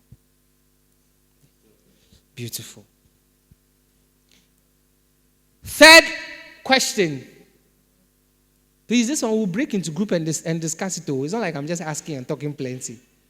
What's the third question? Class prefect. What's the third question? How many of them are there? You are confused. Yeah, the second question is, who are you selling it to? Everybody knows who they are selling it to, right? They are primary customers, they are secondary customers, and they are tertiary customers. Please, if you hold a SIM card and you buy airtime less than 100 cedis, you are a tertiary customer. Do you know that there are people who have SIM card who are on postpaid? Those are primary customers. In fact, these are even secondary customers. Do you know the people that MTN doesn't joke with? They call them corporate clients. Those that they give cakes to. Has MTN ever given you a cake? Beautiful. You say, yes. I said, no. Go and learn from her. They've never given you a cake because you buy airtime 5 Ghana. In this day and age, your data, when the data is 399, you buy the 9 and leave the 3 and 9. And you want cake. Please, see, don't joke about, see, those of you who have never worked in corporate, sometimes you might have to put your business on hold and go and work in corporate.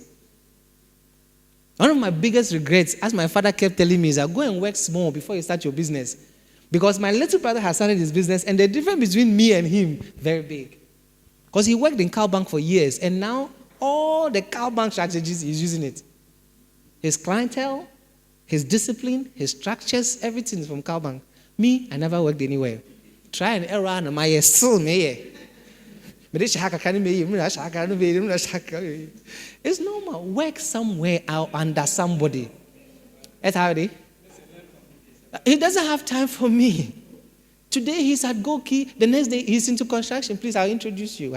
He does construction finishing for big construction company. He doesn't even do, if you want to build, don't go to him. He says, don't come to me. Because he says construction finishing over 6 months is better than construction over 2 years. That can only come from experience. For him to finish a construction, he'll get 500,000 for 6 months. He will do a whole construction for 2 years, and he probably will still get 500,000. Which one is better? Finishing. He learns it from there. In there, try and error now. Please. What I'm saying is that when you look at who you are selling it to, categorize them. Your primary clients, those as a leader you don't joke with. Please, when a piggery is buying $1 million worth of your products, you don't joke with them. That is when you as the MD, you talk to the MD. Sometimes you take them out and have a conversation, MD to MD level. When the MD is small like myself, you get a board chairman who is like, Mommy, be strategical. Me, I'm too small for some of these high level. Unless they call me, I don't go. Because the moment they see me, that's my father. Where's your father? Even at this age. People come to my office and still ask me where my father is. So I'd rather get a board chairperson like this. Mommy, if Mommy is my board, don't go giddy because of faith. What faith? Use common sense. So if you are small like me, like you, like this, get a board chairman with gray hair. If she goes to see the MD of MTN, the MD will get up. Oh, mommy, no. We hear long presentation, 5-page PowerPoints. Hello, my son, I came, my daughter. Then you do the presentation, they shake hands. Maybe the MD's mother cry is her mate somewhere. The rich don't do PowerPoints. Are you okay? You and me, we need board chairman like this. It's not by our fault, it's by design. The women that will love us, they love us for our brains, our pockets, not our body. Yeah. Are you okay? So be rich, my brother. That's all I'm telling you. That's all I'm telling him. Third question. Let's go to the third question. Third question is what? How big are they, right? How many? So your primary clients, like I was saying, MTN, their primary clients are the corporate clients. The people that they give the data, the broadband services to. Imagine if a bank is using your broadband services with security and everything. They pay you like $1 million. You are giving me hundreds and hundreds. Why would I focus on you? I'll do publicity, you come. The banks, I'll go for a meeting with them, sign a deal. You remember Glo? When Glo came, the reason why they collapsed was what? They were trying to get everybody. But if they had done like C Squared, you know C Squared? You don't know C Squared? Oh, C Squared is a subsidiary of Google. And they give broadband, they call it wholesale tech infrastructure to companies. Estelle, huge. So they don't bother with adverts. They just go for strategic meetings. Recently, they went for one meeting with one of these big government institutions, I think TOR or JRA or one of them. She, the MD, went with the board chairman, who is old enough, even at that level. Because they signed one deal, $100 million for 10 years. Hey, those are the kind, they don't talk plenty. Are we okay? So if you know your primary clients, you the leader, that should be your focus. Secondary, tertiary, and all those ones, leave them to your people. An MD or a leader's focus should always be on their primary cash cow clients. Do you know that MDs always check the balances of accounts to know which one has more, which one has less? And they propose services depending on that's why they've never called you. You don't have money. The moment somebody has 10 million in their account, they move their account up and they assign somebody to that account. Don't worry, one day you also get an assigned professional. So please know your primary clients, your secondary clients, your tertiary clients, and as a leader, focus on what? Primary. Let the money that the primary is bringing employ people to handle the rest. Please, are you okay? Yes. Maybe when you start your business, you focus on anybody who can pay. But as your business is growing, you focus on those who can pay and it will last you a longer time. There's a difference. Now, how big is your market size? What is the size of this market that you are currently in? Please, I'm sorry for those that I know something about the business. I keep going back. I will expand my territory. Mommy, what do you do? What do you do? HR with capital. Let me ask another person. Yes, what do you do, boss? What do you do? Eh? Website or web? Which one makes you the most money?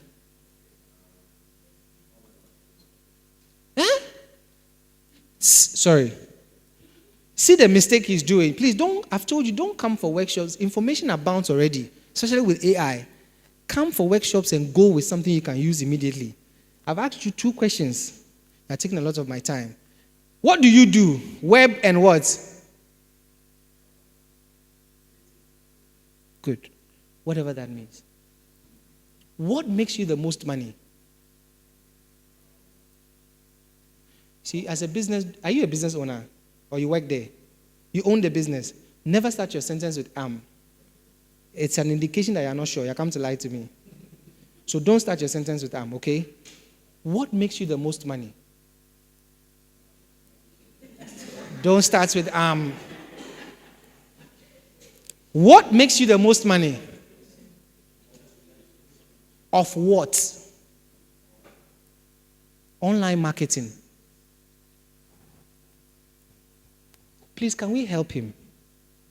What do you do? You said web and what? Creative media. Whatever that means. Now, let's look at it. Web. Please, whilst we are doing some examples, I hope you are doing it for yourself. He said web and what? Creative media. You know elevator pitch? You have 1 minute to talk to somebody who can actually be your biggest client or an investor. And he asks you in the elevator, what do you do?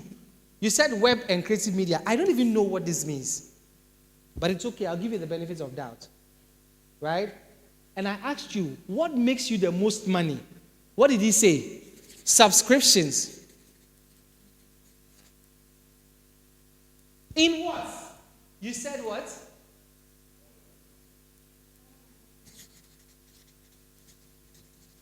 Online marketing.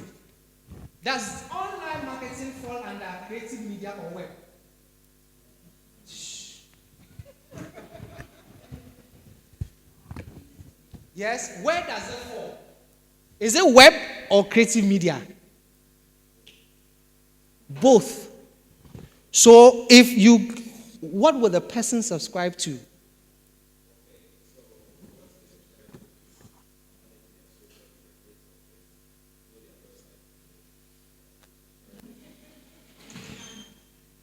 So you had 1 chance, 2 chances. It had to be on the 3rd chance before now they can relate to you.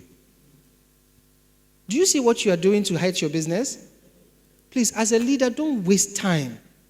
These are all business people that can be your clients. What do? I help you increase your clientele by managing your social media and your online or your website, period. I build websites, I manage social media, and I aim at increasing your revenue, your sales, and your visibility. She might need you, which is one is creative media, web, all those things. Do you get it? What do they need? They need visibility. They need sales. Isn't that the 2 things every business needs? I want to make money, I want to be known. In fact, I don't even care about being known. I just want to make money. That's why some people stop their subscription because you are not getting the results they were looking for. Am I lying? We do social media. You start social media, you start posting videos and all that. It's not translating into sales. They won't keep paying their subscription. And you get her as a client. She gives you her social media to manage. She pays you every month. Her objective is what? To make sales. Not for publicity. But your effort is going into publicity, but it's not translating into sales. Will she continue paying her subscription? No. So, what do? I help you increase your sales, meet your revenue targets by making sure your social media is attracting clients to you. If you can't do that, that is a value proposition you can't fulfill. You'll be fraud. Or I help you increase your social media following.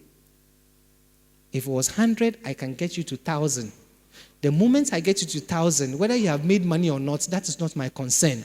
Because our engagement does not, I don't have to make you money through our engagement. I just have to increase your followership. If money comes, that's a plus. If you are not clear about what you are offering, they would be upset with you with time. Subscription is one of the most difficult things to sustain if they are not getting the results. All in all I'm telling you is that next time, if they ask you what you do, be very clear.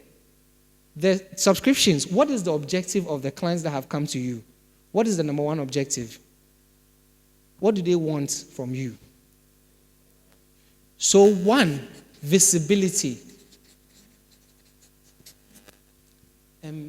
And please, for all of you here, you see, English language is an asset and a liability. Knowing how to speak good English can make you broke or rich. When you use too many of it, you confuse everybody.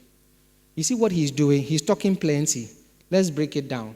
So one, you give visibility, right? Two, you increase sales. Three, information. And what? Updates. So when they have new services, products, and all that, they want a system where they can inform them. So do you do bulk SMS? You do bulk SMS as well. Good. So you put them in packages and you offer it to people. Do you increase their sales? Is that part of the objective? Eventually. But is it part of the reason why they are engaging you? Good. What has been your biggest challenge so far? Be honest. What has been your biggest challenge in your business so far? No. Forget about internet service. That one is an issue of money. Why are you not using Starlink? My question is, what is your biggest challenge with your clients? What are some of the things that the clients say? You don't have any client because you are meeting them at the point of their need with their clients. They haven't complained about anything.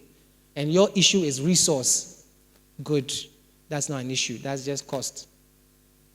You probably are not charging enough to use the best internet. Do you know you can actually just get fiber straight from internet without going through broadband?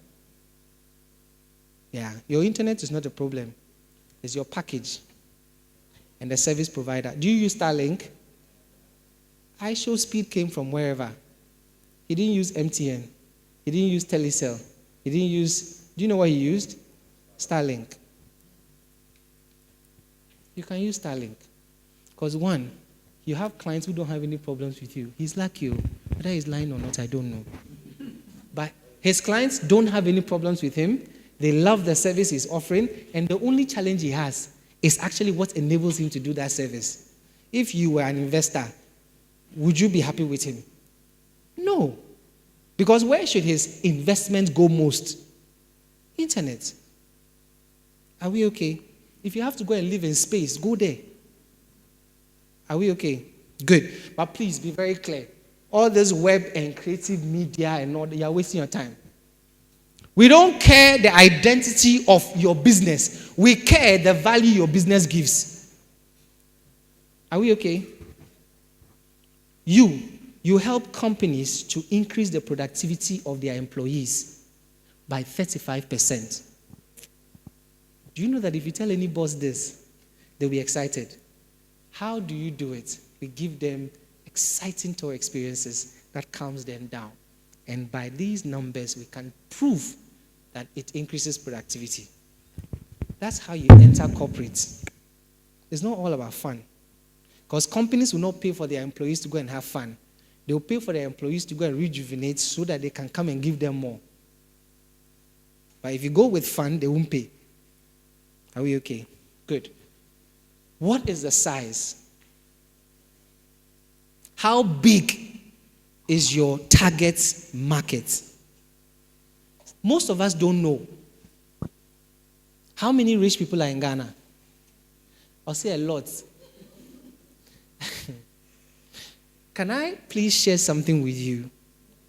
If you are in business, use less words and more numbers. Do you know when I asked her the question, I was expecting a number, but she used words. Automatically, that is an evidence of ignorance. When somebody is given an excuse, when somebody is lying to you, when somebody is showing ignorance, they talk a lot. In the multitude of words, sin is not absent. It's in the Bible. You see, obi okasa bebre no otwantro. Otwantro saying. You see, a fool when quiet is considered wise. Business people don't talk too much. They show numbers. So I'll ask her again, how many rich people are in Ghana? I'll say a lot. You are serving rich. You don't know the rich. Please, let's not joke about business. Do you understand? If you are doing a service for pregnant women, what is the statistics you need? If you are doing a service for pregnant women, what is the statistics you need? 1, how many women are currently what? Pregnant. 2, what is the projection of women that are likely to get pregnant? At what time in the year do women get pregnant most? Where do most of the pregnant women go?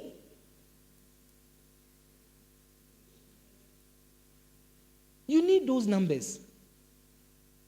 Of all the hospitals in Ghana, where do the pregnant women go most to deliver? If it's Kolebu, you and the Kolebu people should be, like when they see you, they should give you fans.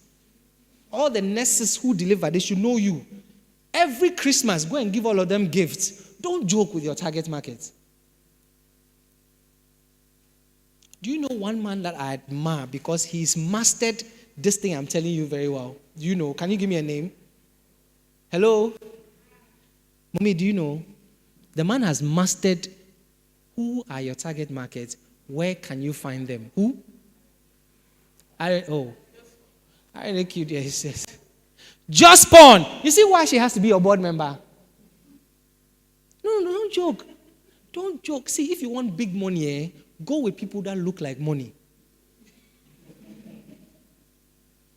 Oh, okay. Just Pawn, that guy is smart. Do you know how many companies he currently has? Over 75 companies. They are, see, it's true. I don't care whether you think it's true or not. I don't care whether he thinks it's wrong. There's fact. I will show fact. Don't hear it. Verify. You are telling me what you've heard. Had you? Yeah, so let me verify. Let me show you.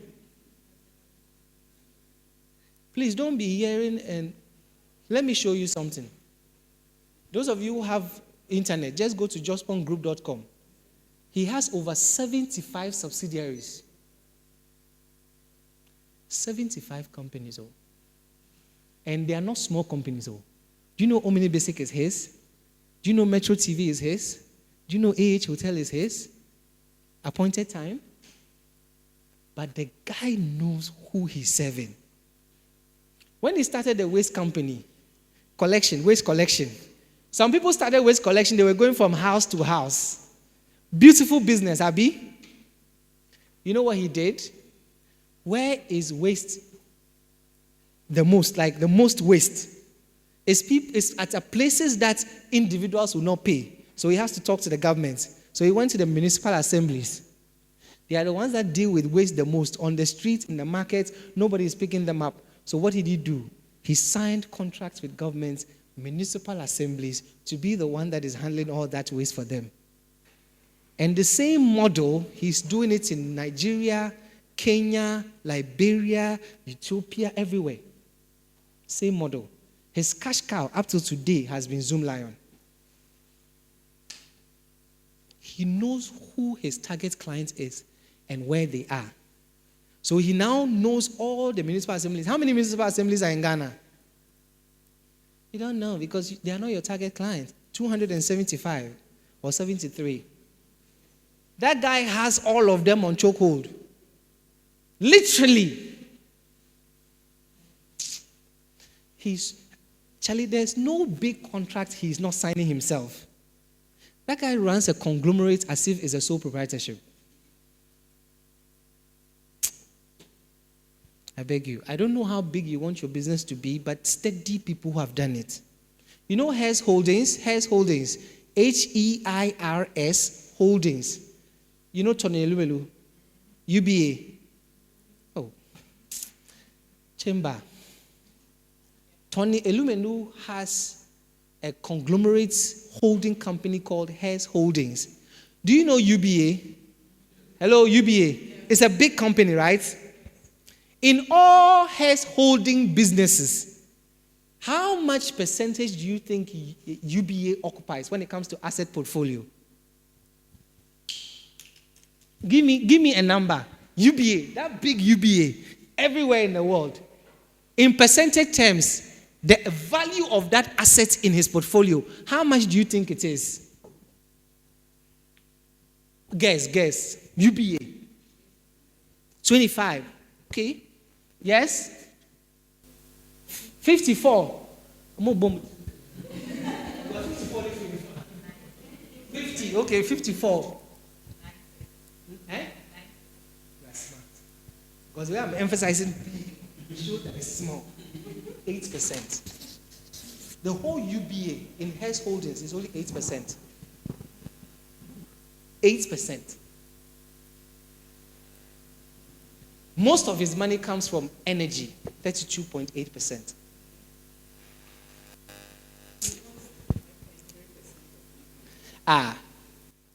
Okay. So, what am I driving at? What is the size of your market? We did an analysis of the size of the market. Do you remember? He needs to know how many pigs are there. He needs to know how many piggeries. He needs to know how many of them would want his feed and currently are being fed, and how he can get the market. That is just an analysis of your market size. But the truth is that if you don't know how many wealthy people are there, whether corporates, whether individuals, how would you have a strategy to keep attracting them to your restaurant? You should know. And even for her, it's not just wealthy people in Ghana, because she doesn't need wealthy people in Ghana. She might not even need wealthy people in Greater Accra. She just needs wealthy people in and around airports. Oh, so not necessarily. You think a wealthy man will come from Kaswa to come and eat at Insunam unless it's an event. But if you have people in and around to consistently come to your restaurant, that's where profitability is. Because the cost of acquiring them is less when they already are repeat clients. There's no company in and around where your restaurant is that you shouldn't know. There's no MD in and around airports that you shouldn't know.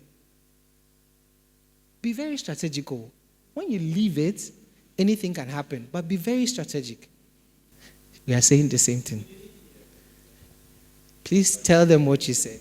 I was saying that not necessarily only cantonments, because if cantonments was... Where is the restaurant located? In cantonments. Cantonments. Yes. Okay. Say what you're saying. I'm saying that our clientele, it will be dependent on where exactly we want our clients to come from and the world. So we are not targeting only cantonments. And you are saying Ghana or Accra. No, not only Accra or cantonments.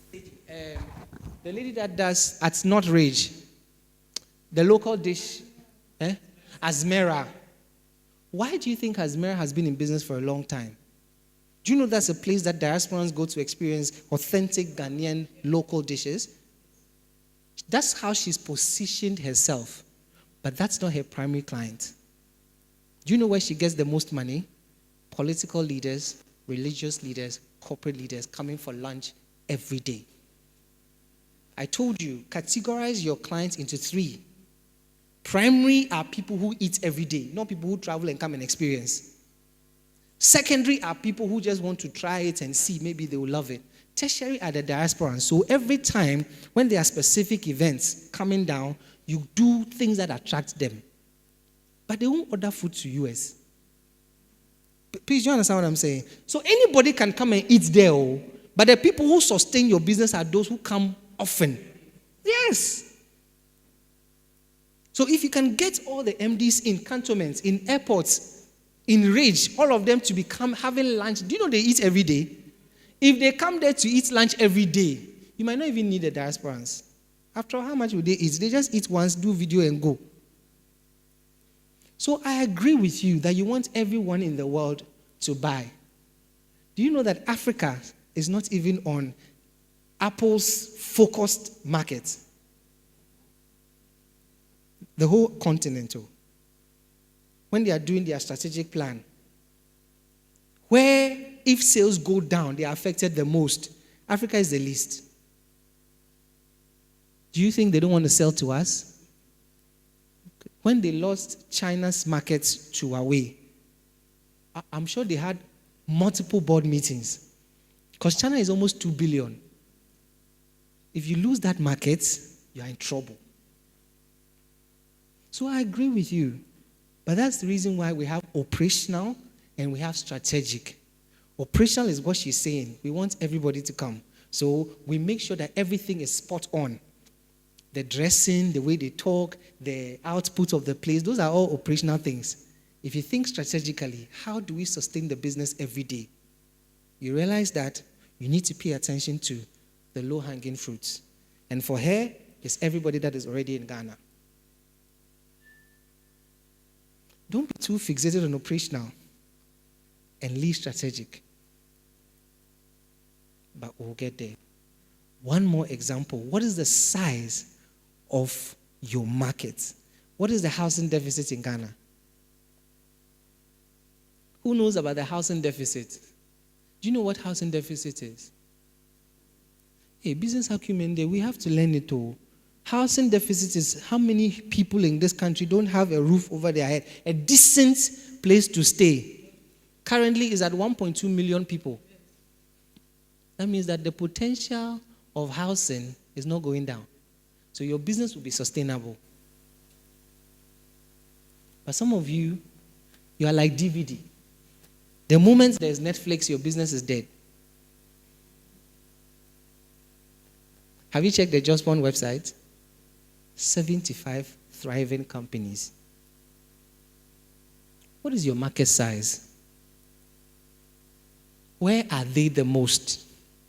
So in a market size, local, then she has the sub-region, and then she has the globe. So the diaspora community, you guys are there, right? You invite them to your place all the time. The travel and tours and all that. Beautiful. Beautiful. So that means seasonally, you make profit sometimes, you don't make profit. That's the problem. But it's okay. If it's working for them, it's fine. Yeah. It's fine. So that's their strategy. It works for them. Are we okay? Beautiful. What is the size of... Please, what do you do? I sell debt recovery service. Hey! I recover your debts when you are... I have two people. Obi de Oka. Sir. You see the clarity with this business model. How do you make money? So when you recover the debts, you take what? Commission. That's all. So somebody like this, everywhere they give loan, she has to be there. You saw the bills issue. Those are her competitors. So she's there everywhere. She has to get spiritual backing, military backing, security backing. Like, you can't walk with a Nika and do debt collection in this country. But you see, the business is so clear that you don't have to ask any question. Immediately you hear what she does, your question is, does anybody owe you that you've forgotten about? Or you are forgiven, or you have given up on? Am I lying? Clear business model. But the question is, what is the size? So somebody like this, do you know the numbers you should be checking? They call it non-performing loans, NPLs. You know NPLs? NPLs, right? So you go to the banks, but unfortunately, you see, banks, they've structured the whole thing is that you can't collect. That's why UT collapsed. You know UT? UT was like bills. It was doing very well. It became a bank, and now the law says that you can't be collecting money like you are collecting when you were microfinance. Now you have to take them to court. The court has to ask them ability to pay, time to pay, before they liquidate your assets to pay back. It's too long. So, clear business model. What is the market size? How many people are owing people in Ghana? You don't know. Where would you get your best customers? Because your customer is not the person who owes. Your customer is the person who has given the loan and somebody. So where would you get your best customers? Who is currently your best customer? We have been engaging the corporate entities and the individual as well. We also get it from them. So the corporate people. Yes. So somebody buys product, they don't pay, you chase them too. Yes. So owing is owing. Yes. Whether it's If money, you only have the documentation concerning you chase it, them. yes, we chase it out. Beautiful. Beautiful. Let me take one more. What do you do? I sell beads. Beads? Yes. What kind of beads? Waist beads. You see, bangles. why are you doing web and creative media issues? Be very clear. What do you do? I sell waist beads. What kind of waist beads? All kinds of waist beads. Mm-hmm. It comes in different types. We have the crystal, we have the sea beads, and we have the local beads. What does beads do? Waist beads, what do they do? What's the advantage of waist beads? Because you see, she has two types of clients. Those that already use waist beads and those that may want to try it. Yes. So now the question I'm asking you is for those that currently in this room who are not using waist beads, convince them to use waist beads. What would you say? Oh, what's happening? Do you know that for her business, the moment one video on TikTok trends with somebody with waist beads, she will have a lot of customers? Men buy waist beads for their girlfriends. Oh, interesting. Please, what is the advantage of waist beads? Quickly. It shapes the woman's body well when you wear it, and it's a kind of what do you call it? Enticement for men. It's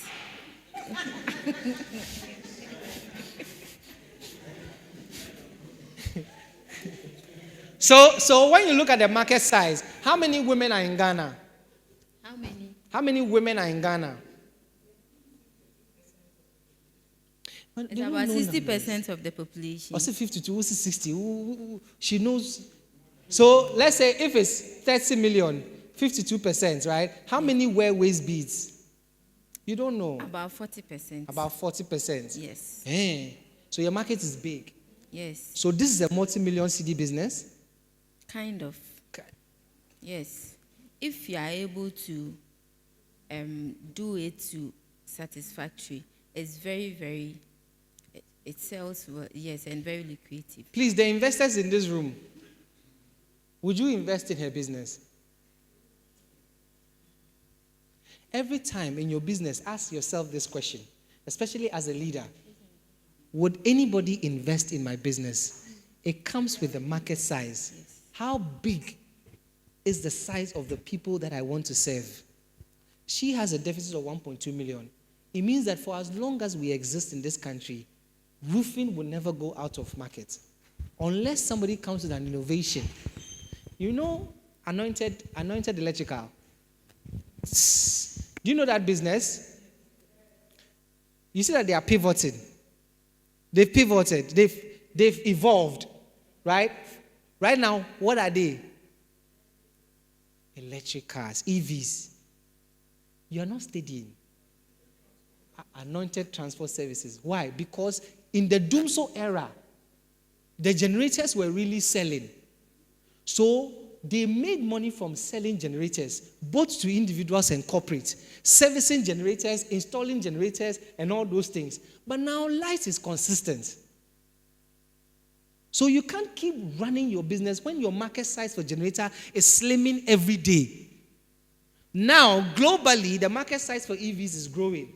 Ghanaians are embracing EVs. What are they doing? We don't have that much money, so I can't bring big EVs like what EV Ghana is doing. They call them EV, the one at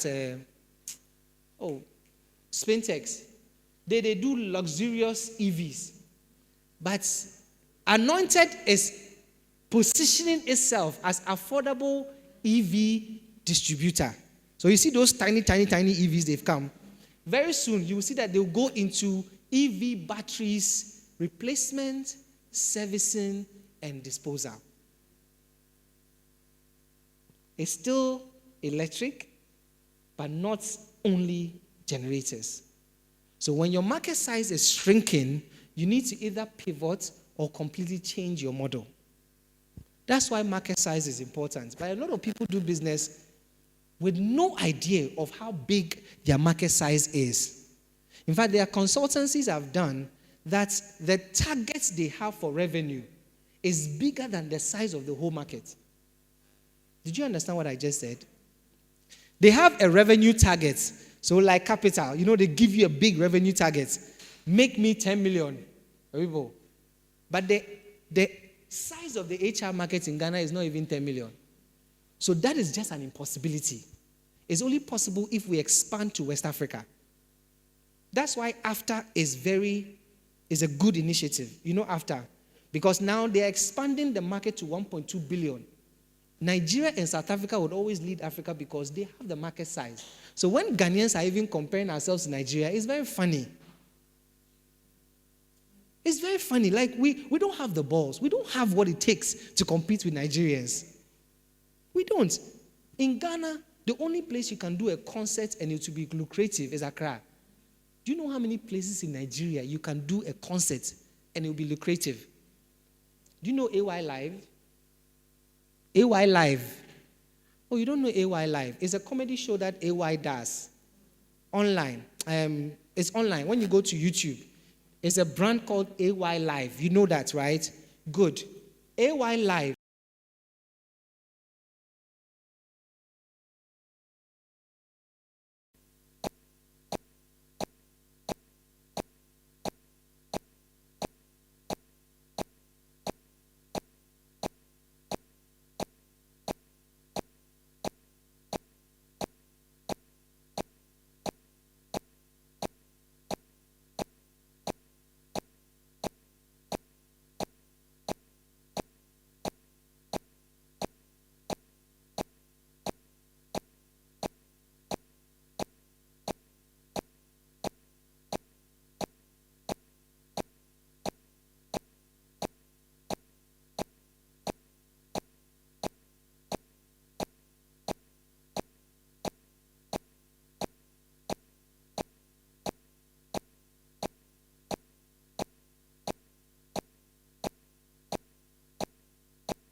talk about businesses that I have not encountered. But that business is good business. Trust me, if today you do it, you get business. No, I closed it. I didn't solve the problem. Because the problems he was giving me was more than the money. How much? I closed it. After the ECG incidents, I closed it. Hey, no. Another one went to steal. Like, it's too much. Because we weren't training them. At that time, there was no Ghana card. In fact, one thing that even happened that it scared me the most, we couldn't find one lady. We couldn't find where she was. 19-year-old. She left the house. Nobody has seen her. And you know our clients, immediately they'll call us. We waited. They say you have to wait for 48 hours or something like that because they are not kids. After 2 days, we couldn't find a lady. 1 week, we couldn't find a lady. Her mother was calling. Her busian pain was... No. Don't do it.